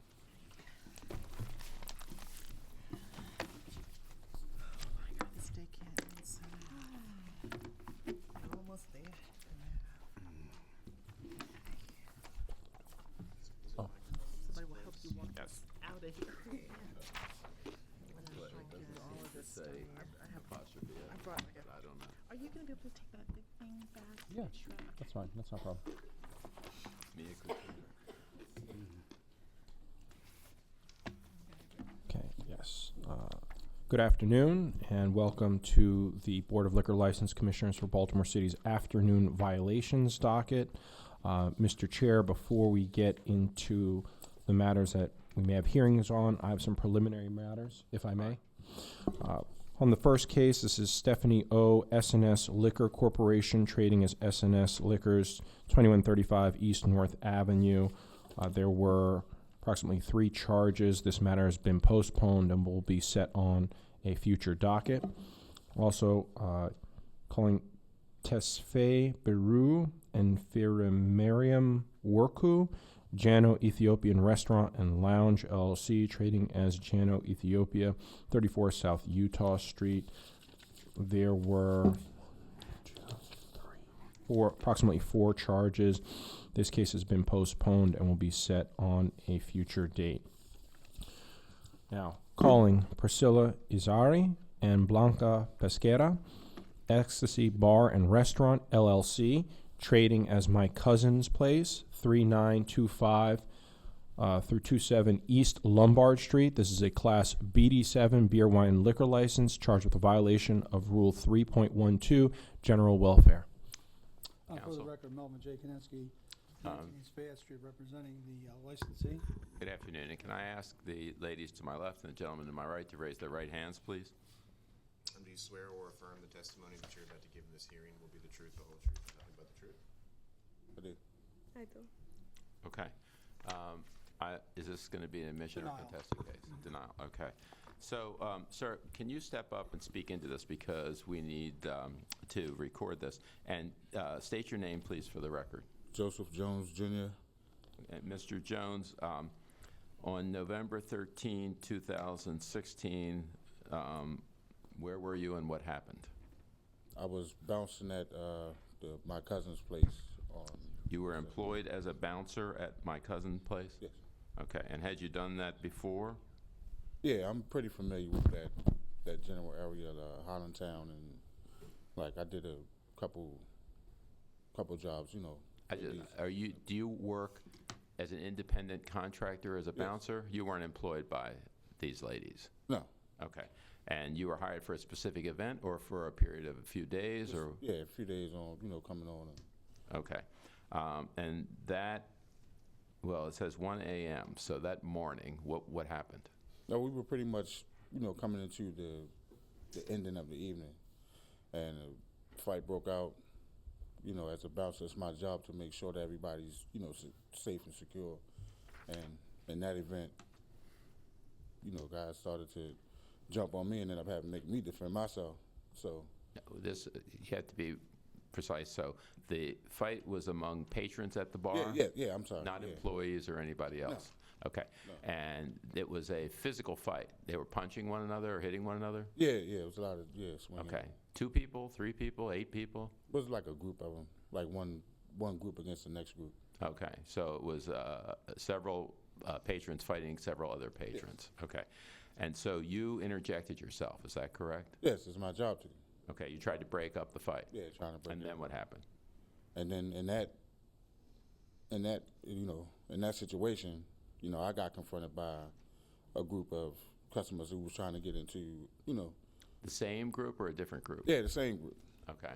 So me, having to defend myself, I don't know exactly what happened because I was busy trying to, keep people off me. Uh-huh. And then that's when I got hit with a bottle or whatever it was. I wasn't paying attention, so I'm trying to keep people off me. You know what I'm saying? You were hit in the head with a bottle? Yeah, in my face. Okay. And did it break?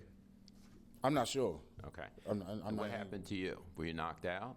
No, I wasn't knocked out. I got a cut over top of my. And did you have to go and have stitches or anything? Yeah, I went to Anne Arundel Medical Center. I got 9 stitches. Okay. Did you notify the people at the bar about what had happened?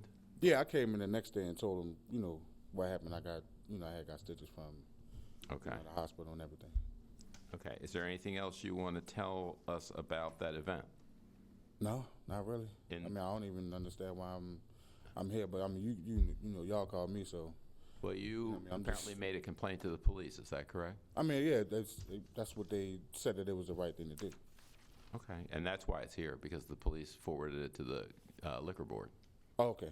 Okay. Yeah, I understand. Now, this gentleman has the right to ask you some questions about the facts, okay? Yeah, no problem. Okay. Sure.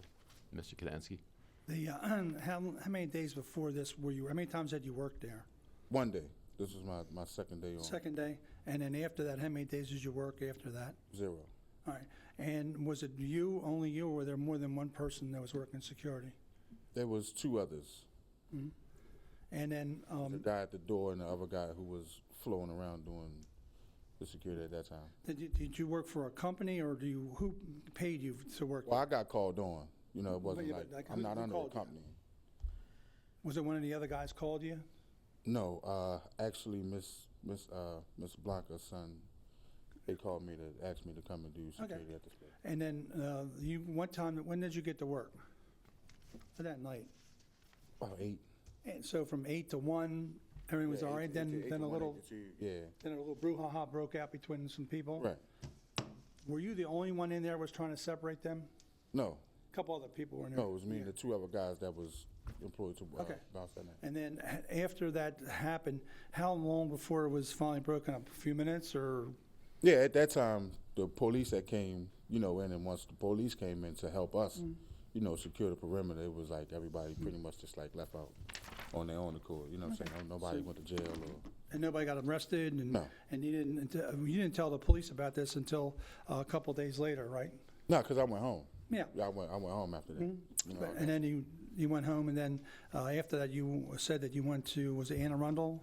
Yes. And as indicated before, what time did the place close? You stayed there till close after Yes, this incident? I stayed there till close. And then when the police left and the place closed, there was no other problems Yeah, that night? No. Okay, I have no further questions. Is there anything else you would like to add, sir? No. Okay. Not really. I honestly had intentions on, working there to help them because I know both of them. I know both of them. You know what I'm saying? They're pretty good people. It's just it's an unfortunate situation that got even worse.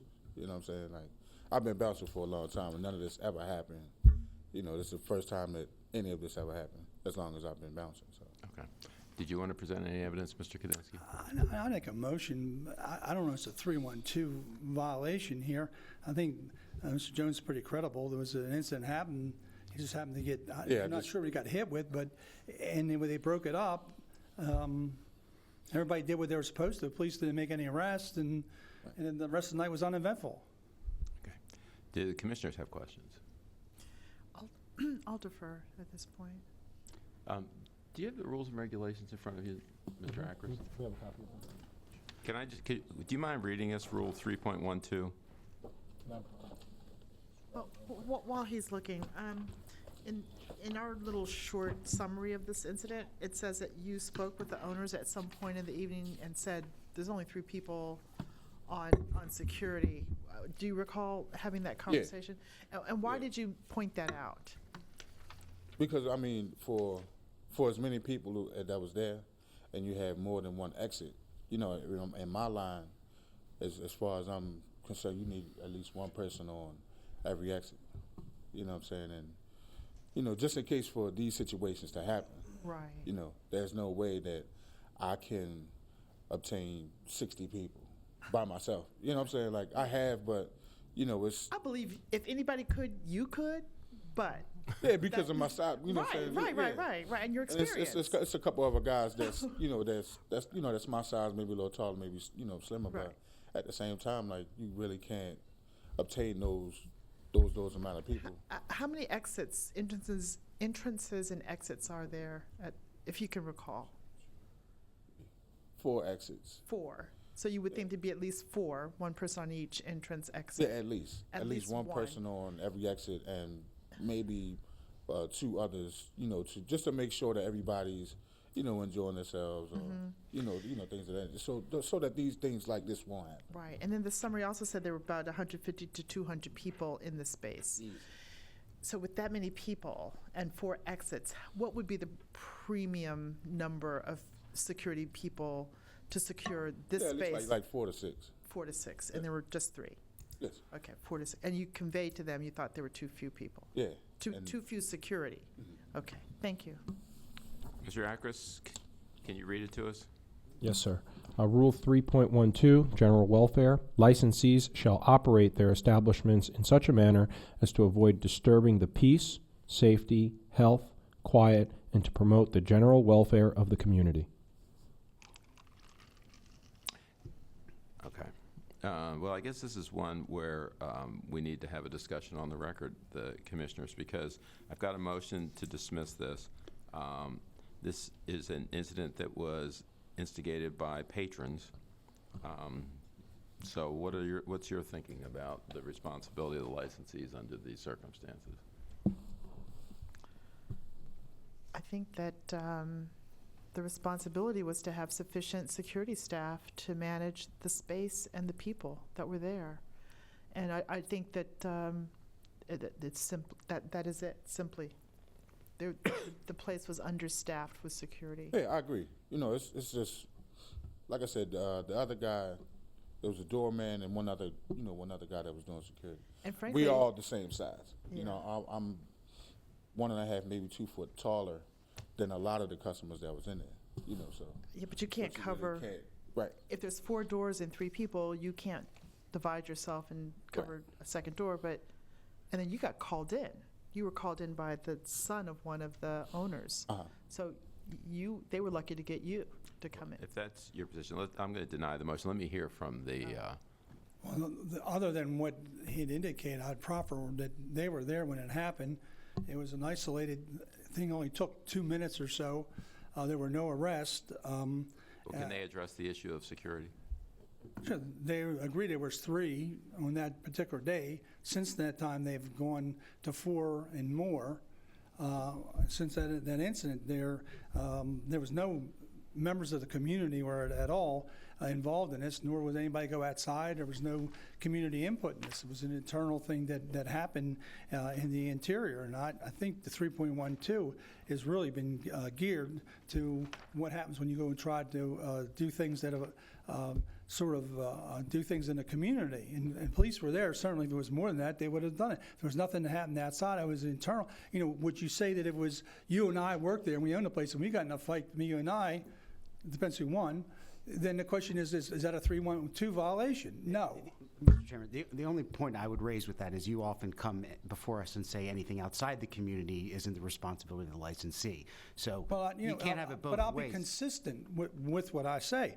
Depends on what happens outside the community and on what frequency and whether or not the community has made any type of objection or had sent letters in saying, listen, this happens every night. There's probably people rolling around in the street. Here's the police reports. But you don't have that in that case. You had a man here who was pretty honest. They have some responsibility to the other patrons to make sure that their safety is...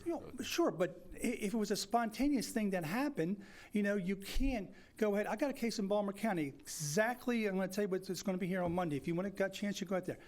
get a call, shots fired in a parking lot, not their parking lot. It's a parking lot of Toys R Us across the street. Police come. The guy's got a hoodie like this, a little more. They go in loafers.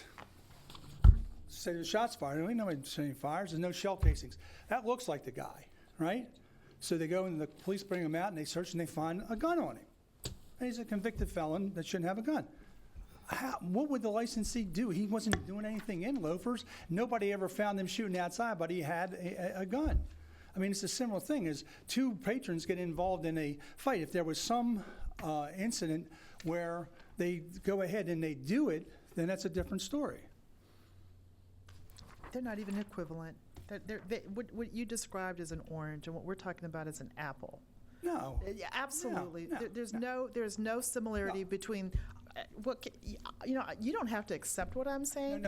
You don't even have to listen to what I'm saying. But it would be helpful if you didn't talk while I'm saying what you're not going to listen to or accept.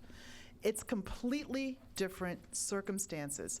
And the reason that I think that there's responsibility is because it happened inside space that they control, and the only ones who can control that space is the licensee. That's why it's not a motion case. You can argue mitigation. Clearly, this happened in the space on their watch. And they could have brought in more security. You might have had a different outcome. You might not have had a fight. And when you talk about general welfare, I believe that patrons are part of that general welfare that needs to be protected. I can't tell you got how much I 200 disagree people. with that. I know you can't. I'm going to be at the Eagles game, and I guarantee you there are going to be 5 or 10 fights there, and you will not cite them because they're in control of the stadium. And I say to myself, if you do it for this lady here, do it for them. There are people. No, it doesn't work. You won't listen to me on that. We won't. No, you won't. We won't because it's a different scenario. Because there's 80,000 people and they can drink in the parking lots where there's no law so they can do it. You let them do it. You're in a sort of small place and you want to go after them. Cite an example where there's a restaurant or a bar and a fight breaks out inside. Well, they sell the same Coors Light. It doesn't say Stadium Coors Light over here. Because they sell Coors Light at the stadium? And they sell Coors Light. It's a licensed Okay, we're wasting time. We're wasting time. Well, I got to make an argument because somewhere on the line I got to make a record. Okay. That's fine. Did you have questions? Well, I guess a couple things. One is, I guess the first thing is, there was a video of this incident, right? Yes. There was a video. And Mrs. Piscara? which one is actually saying yes? Me, Priscilla Rizari. You got to talk to Mike. Priscilla Rizari. Okay, and did you share that video with the police? La policía vio el video. No, dijo que. You have to speak into the microphone, ma'am. She's translating for her. No lo quiso ver. Dijo que no, porque como no sabían la clave, entonces dijo que no había ningún problema. The police said that there was no reason to see the video.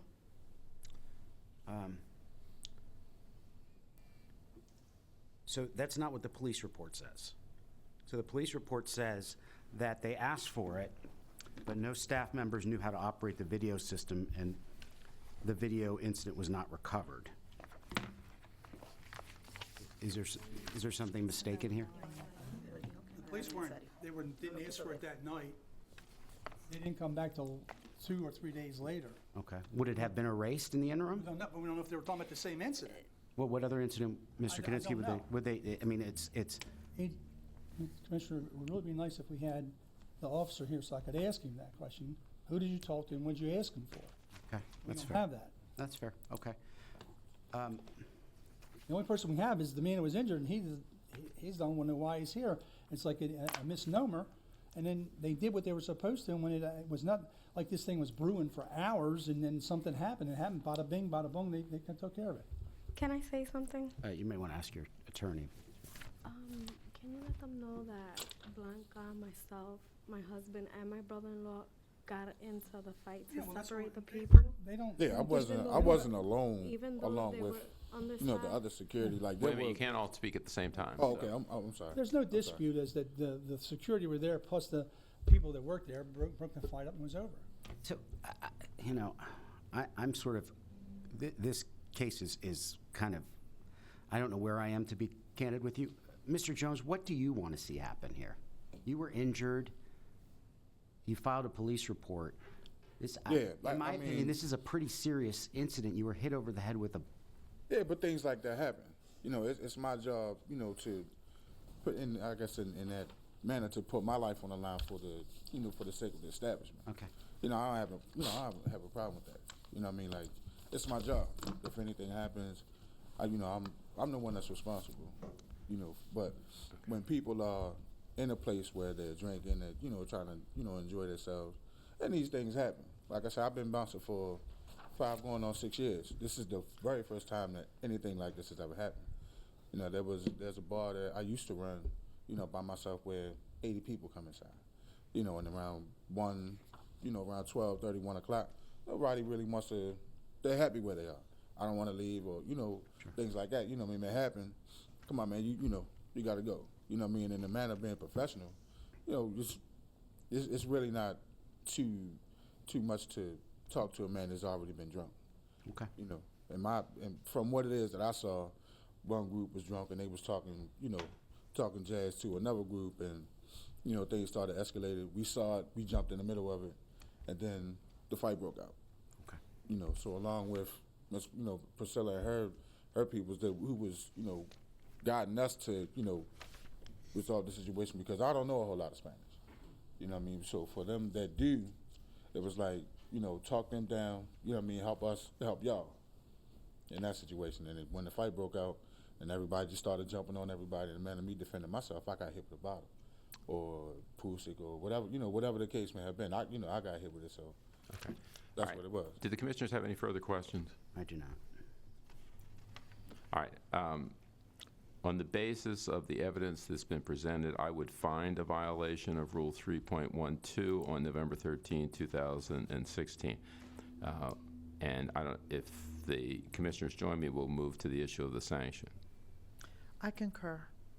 I concur as well. Okay. So, Mr. Kadensky, have you seen this letter from the Highlandtown Community Association? No. Well, I'm showing it to you before we go forward. Who did they send it to? I guess it was just handed to me, so I guess it was sent to the board. Sent on December 8th, and I don't get it. Well, take a moment and read it, please.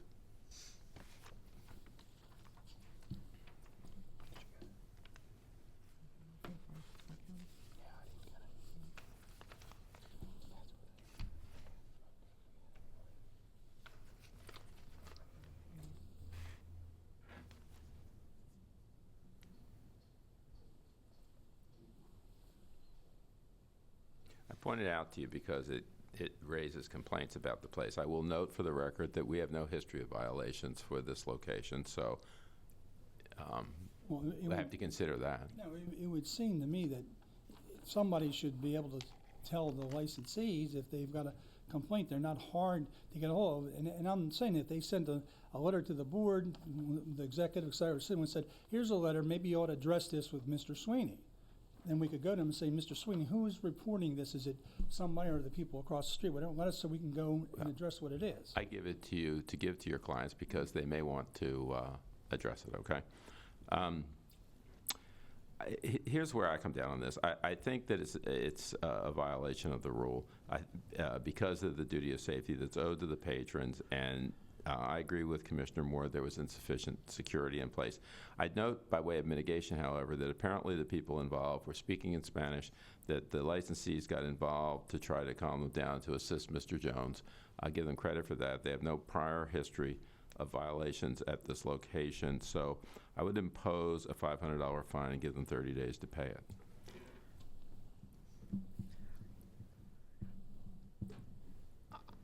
I concur, and my reasons for the $500 fine, one, it's their first violation. I give little weight to the letter that we got from the Highlandtown Community Association, largely because it speaks to complaints and issues and problems that we have absolutely no record of. The fact that the owners got involved and tried to quell the problem is laudable, but I do believe the fine should be imposed because there should have been more security, plain and simple. I concur with my colleagues. Okay, thank you. We have one exhibit for the record. Board Exhibit 1, letter of opposition, Howard Town Community Association. Thank you, Mr. Jones. No problem. Good luck, ladies. I'm gonna need help, man. Hope you're feeling okay. Oh, yeah, Yeah, I'm totally healed from I'm all the fine. stitches? Yeah. Yeah, all right. Is that all? That's all. Thank you. You're Thank you excused. for coming in. Thank you. Happy holidays, Calling- y'all. See y'all later.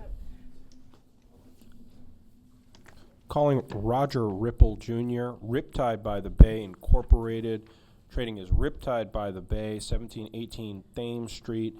It's a Class B beer, wine, liquor license. It's a violation of Rule 4.16, illegal conduct, and also a violation of Rule 3.02, cooperation, on August 19th, 2016. Would all of you raise your right hands, please? Do you swear or affirm the testimony that you're about to give in this hearing will be the truth, the whole truth, and nothing but the truth? I do. You, Mr. Ripple? Yes, I am. Do you admit these violations on August 19, 2016, or do you want to contest them? I have to admit to it from what I gathered, but I admit to not knowing about it, actually. So this was news to me, that the paperwork was not filed properly. Well, I guess that goes to the issue of mitigation, but you admit that there was not properly filed paperwork and that there was a lack of cooperation? I don't know about the cooperation. As far as the paperwork goes, after reviewing the documents, it came to my attention that the paperwork was not filed, although I was told that it was. Well, let me hear from Inspector Perez. Yes, sir. On August 19, approximately 2:20 p.m., I responded to a location 1718 Thames Street known as Riptide by the Bay. And I met with manager Jody Seeger and other manager Brian Grimes. While I was conducting the inspection, the establishment was in compliance with their 2016 trader's license. I allowed 10 days for them to get it straight. On a follow-up on October 6, approximately 3 p.m., I returned to the location and I saw what appeared to be a trader's license behind the bar. And when I got to it, watching it closely, I had doubts. It was a copy of it was supposedly the original document. I requested to see the original document, and I was told that it had been taken away by the owner, probably by mistake, the weekend before I visited the establishment. I conducted some research based on my doubts with the office of the clerk of the circuit court, and they informed me that a 2016 trader's license was never issued to the establishment, and furthermore, I was able to confirm that the license number on the license that was provided to me during my inspection matched the same number to their 2014 traders. And that's when I got to the conclusion that it had been a forfeited document. Okay, and did you also have a problem with the cooperation with the licensees? Just to the point that I was lied. You mean that someone gave you misinformation there? Okay. It wasn't Mr. Ripple, it was the person on the premises at the time? No, sir. Who was it? The bartender or? First time, it was Jody Seeger and Brian Grimes. The second time I visited the establishment, it was just Brian Grimes. And the third time, when I issued a violation, it was Mr. Seeger. Okay. And what is Brian's last name? Grimes. Grimes, okay. Okay, and who are those people? They're managers. Okay. Okay, did you, Mr. Ripple, want to ask the inspector any questions? Well, I did review the document, and I was duped also. So they were tasked with that assignment to do that work, and they actually, it appears, copied a document and passed it off as being done. And in my records, it showed that we mailed in the money for it, so I assumed it was done. It was taken care of for 2015. So. Are you on the premises very often? No, not that often, no. So you hire people to manage it for you? And Yes, I Mr. delegate. Seeger and Mr. Grimes are the managers?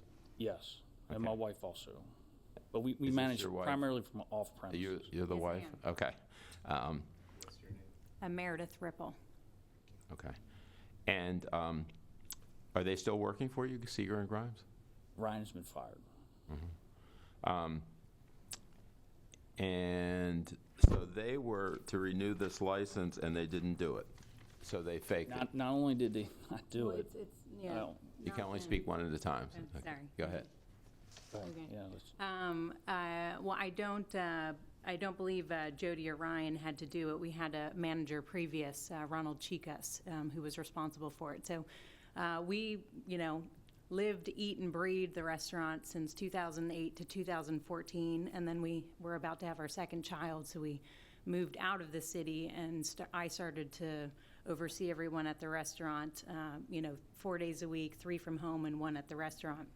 Roger, since we started, has worked for UPS, and he's always maintained his job because you never know if you're going to make it in the restaurant industry, which is good because we've needed it. So he's always come in to do the maintenance, always works with the loans and stuff for the establishment, repairs and things like that. And then I've always looked after the manager since we've moved out of the city and tried to, kind of manage it from afar. When we had our second child, Ronald Chicas, we actually had 2 managers prior to that. However, one moved to California, another one went to work for another company. Ronald was our chef at the time, and he really wanted to learn the front of the house. And just kind of being caught between a rock and a hard place, we allowed him to come in and assist us. Our baby was born in February of 2015, so it was like right before license season. But we do have 2015. It looks like the check that was mailed. Going through all this stuff now was never cleared, so it never cashed. What we typically have in our files is every time we have a license come in, we request everyone to make a color copy of it. We keep the color copy in our license book, and then the original goes on the wall. We did have some maintenance. Our licenses have come down for painting, moving things around and such. There was a period of that. But unfortunately, I took a couple months off in 2015, and it was never brought to our attention. Looking Do you back now at have it- a current trader's license? Yes, we do. So through all of this, I went down to the trader's license myself, and for them to say that we didn't have 2015 or 16, I guess our inspection reports from the liquor board for 2015, we keep copies of them all. The one from 2015 stated that we had the current trader's license of 15, so I don't know if our manager at that time had one sitting there that wasn't accurate, but we do have, what was in our book as to what we expected to be a copy of the original. We would have never, tried to pass it on. Had we known, we would have stated we didn't have it, but since we've never had an issue, it's not like it's a crazy license. It's, $95. And you mail the check in, so I had never, reason to believe that it wasn't the original or a copy of the original, so. Inspector, are you satisfied that they are currently on an active license? Yes. Okay. Commissioners have any questions? Who's the owner? I am. You are. Yep. And it's you that they say, or that the record suggests created a fake license? Yes. And what's your position on that? That was news to me. I just have the paperwork here, and the only thing I could figure out is my manager must have took from 2014, changed the numbers, 16, because it's the same numbers as a 2014 license. I can show you. And, I was just as surprised if you wanted to take a look. But I think he was probably overwhelmed, and he just tried, right or wrong, he tried to do the best he could. So, I would never waste time. I don't have time to waste to do documents like that for $90. It's just, it makes no sense. So once we found out about it, my wife went down right away and straightened it out with the city as far as licensing. Now, who's on the license? I am. But you don't live in Baltimore City? Do you own the building that the restaurant is in? Yes. Okay. All right, those are the questions I have. Were you ever notified at any point by your managers when the inspector came to Riptide on August 19th? On August 19th, going by memory, my wife may have said something about it, but that's when I imagine she went and looked and found out it was paid for or dug up documents, because we have a document here that says it was okay, not knowing that this is what was going on. Okay. Okay. So cross-referencing money and going backtrack thousands of paperwork, papers to find out what's what, it appeared that it was taken care of. And it was news to us that it wasn't. So. You're satisfied that it was this Mr. Grimes who had done that? I don't want to say for sure who exactly did it. You don't didn't know ask if it these was guys? him. I think it was Ronald. Oh. Ronald's been going for. But not Mr. Seeger. No. I don't believe so. No. Okay. But ultimately, you do It's on us. accept that the responsibility is yours, and it's not delegable. Correct. Yes. Can I just, in terms of mitigation, I want you, I appreciate you coming to the table and you recognizing there was a mistake made, even though you are the ones to be held accountable. What are you doing going forward, though, given the fact that you're both busy and you have a lot going on, but yet you have a privilege here? And so can you kind of give us some sense of what the plan is going forward to ensure that you as the licensee is actually actively and engaged? Well, again, that was like an extraordinary circumstance of events. My wife gave birth and she had to take some time. So she's usually actively managing it. But at that moment, my manager stepped up and figured it would be okay. Here I am so many months later dealing with this. Now, I appreciate that, but Mr. Ripple, you're on the license. Yes. So, that's kind of... Are you accusing me of not actively managing my restaurant, or what are you trying to say? I'm not accusing you. I think the evidence speaks for itself in this regard. What I'm saying to you, though, is that I'm trying to understand what your plan is as the licensee. And I understand your wife's busy. I get it. With children, I understand.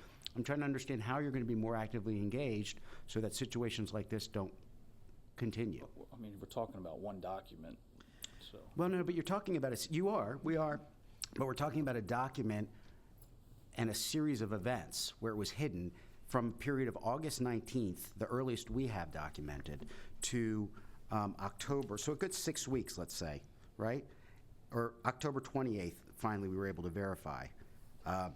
So let's give it 6-7 weeks, a period of time. And when I asked you the question, if you were ever notified by your management about this, I didn't get a straight answer if you were, if you weren't, because you don't really remember, which is fine. So again, it goes to my question of how are you going to be more actively engaged?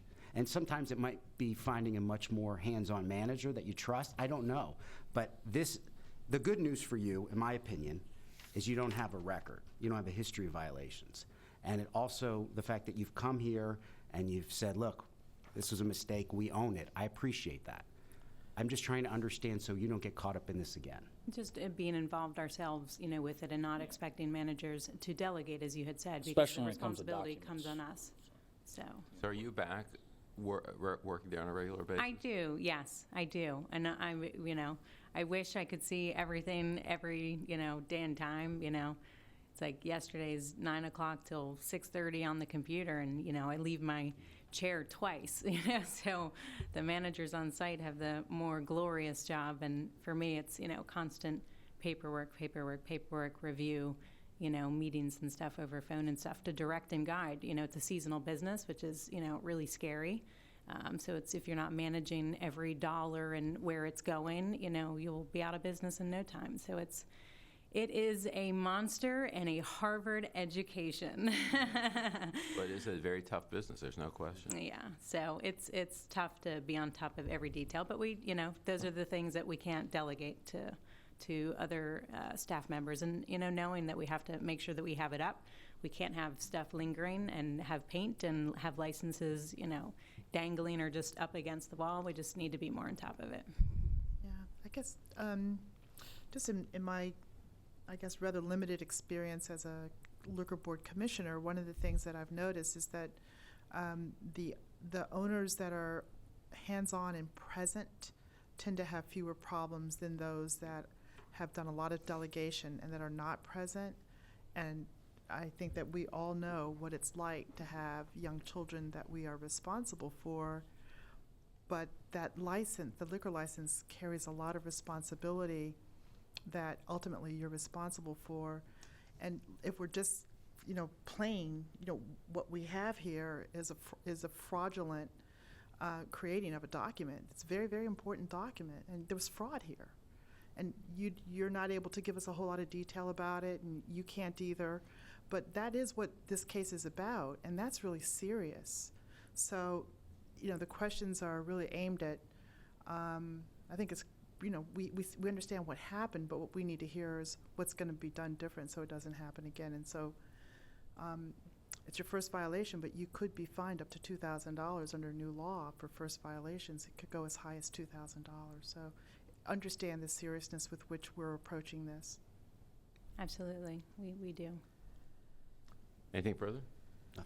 All right. On the basis of the evidence that was presented and the licensee's admission of the Rule 4.16 violation on August 19, 2016, I'd find that violation. I also, on the basis of the evidence, would find a violation of Rule 3.02 on August 19, 2016. And let me be clear that while you may have been unaware of this, what was going on, it's obviously your responsibility. So you had the wrong people in place and you imposed trust in them, and you probably shouldn't have. But so I also recognize that it's the first violation. I recognize the mitigating circumstances that you've provided to us about the fact that you had just given birth and were not there for that period of time. So I would impose a $500 fine and give you 30 days to pay it.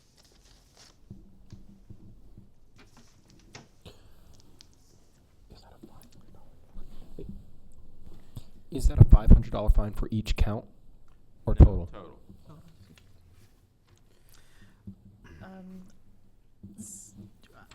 I'll go last. I think the fraud is really what's given me heartburn. But I will concur with the chairman on this because, again, I know things happen, and I think you come here sincerely and genuinely and recognize what you did, and I believe you're going to be on top of it, and hope that we don't have to see you again in this forum. But I'll concur with the chairman. So I would, I certainly agree with the finding of responsibility. I would have imposed $500 per violation, and I would that's my consideration. Okay. Are you interested in changing your? So it would be a total of $1,000 plus the administrative fee, which is really half of what I really think is, I mean, this is the first time we've had a case where there's actual fraud in changing a document, but, so. Well, I made my decision. Yeah, I think we're going to be 2-to-1 on the fine then. Yeah, so. this is going to go down in history as the 2-to-1 day. Yes. So it's a $500 fine, 30 days to pay it, and please don't come back. We don't intend to. All right, thank you very much. And So it's plus that $125 admin fee. And just another thing, feel free, please, to reach out to the inspectors when you have any questions Okay. at all. Okay, that's important, or the staff, whomever. I think, we remained silent, just trying to understand what the heck was going on to begin with. And the other thing is, your corporate status is not in good standing. You might want to get that checked out as well. Really? That's what it says. It may be a filing. Just Oh, okay. check it out. But, you got the inspector coming back 3 times. That's pretty serious. Okay. Do we have exhibits, Ms. Russell? No.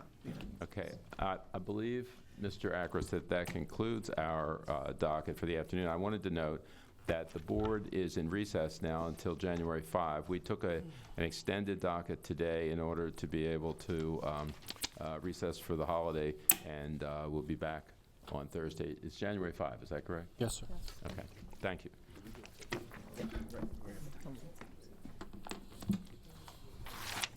Total 625, 30 days to pay. See, I just, yeah, it's okay. It's okay.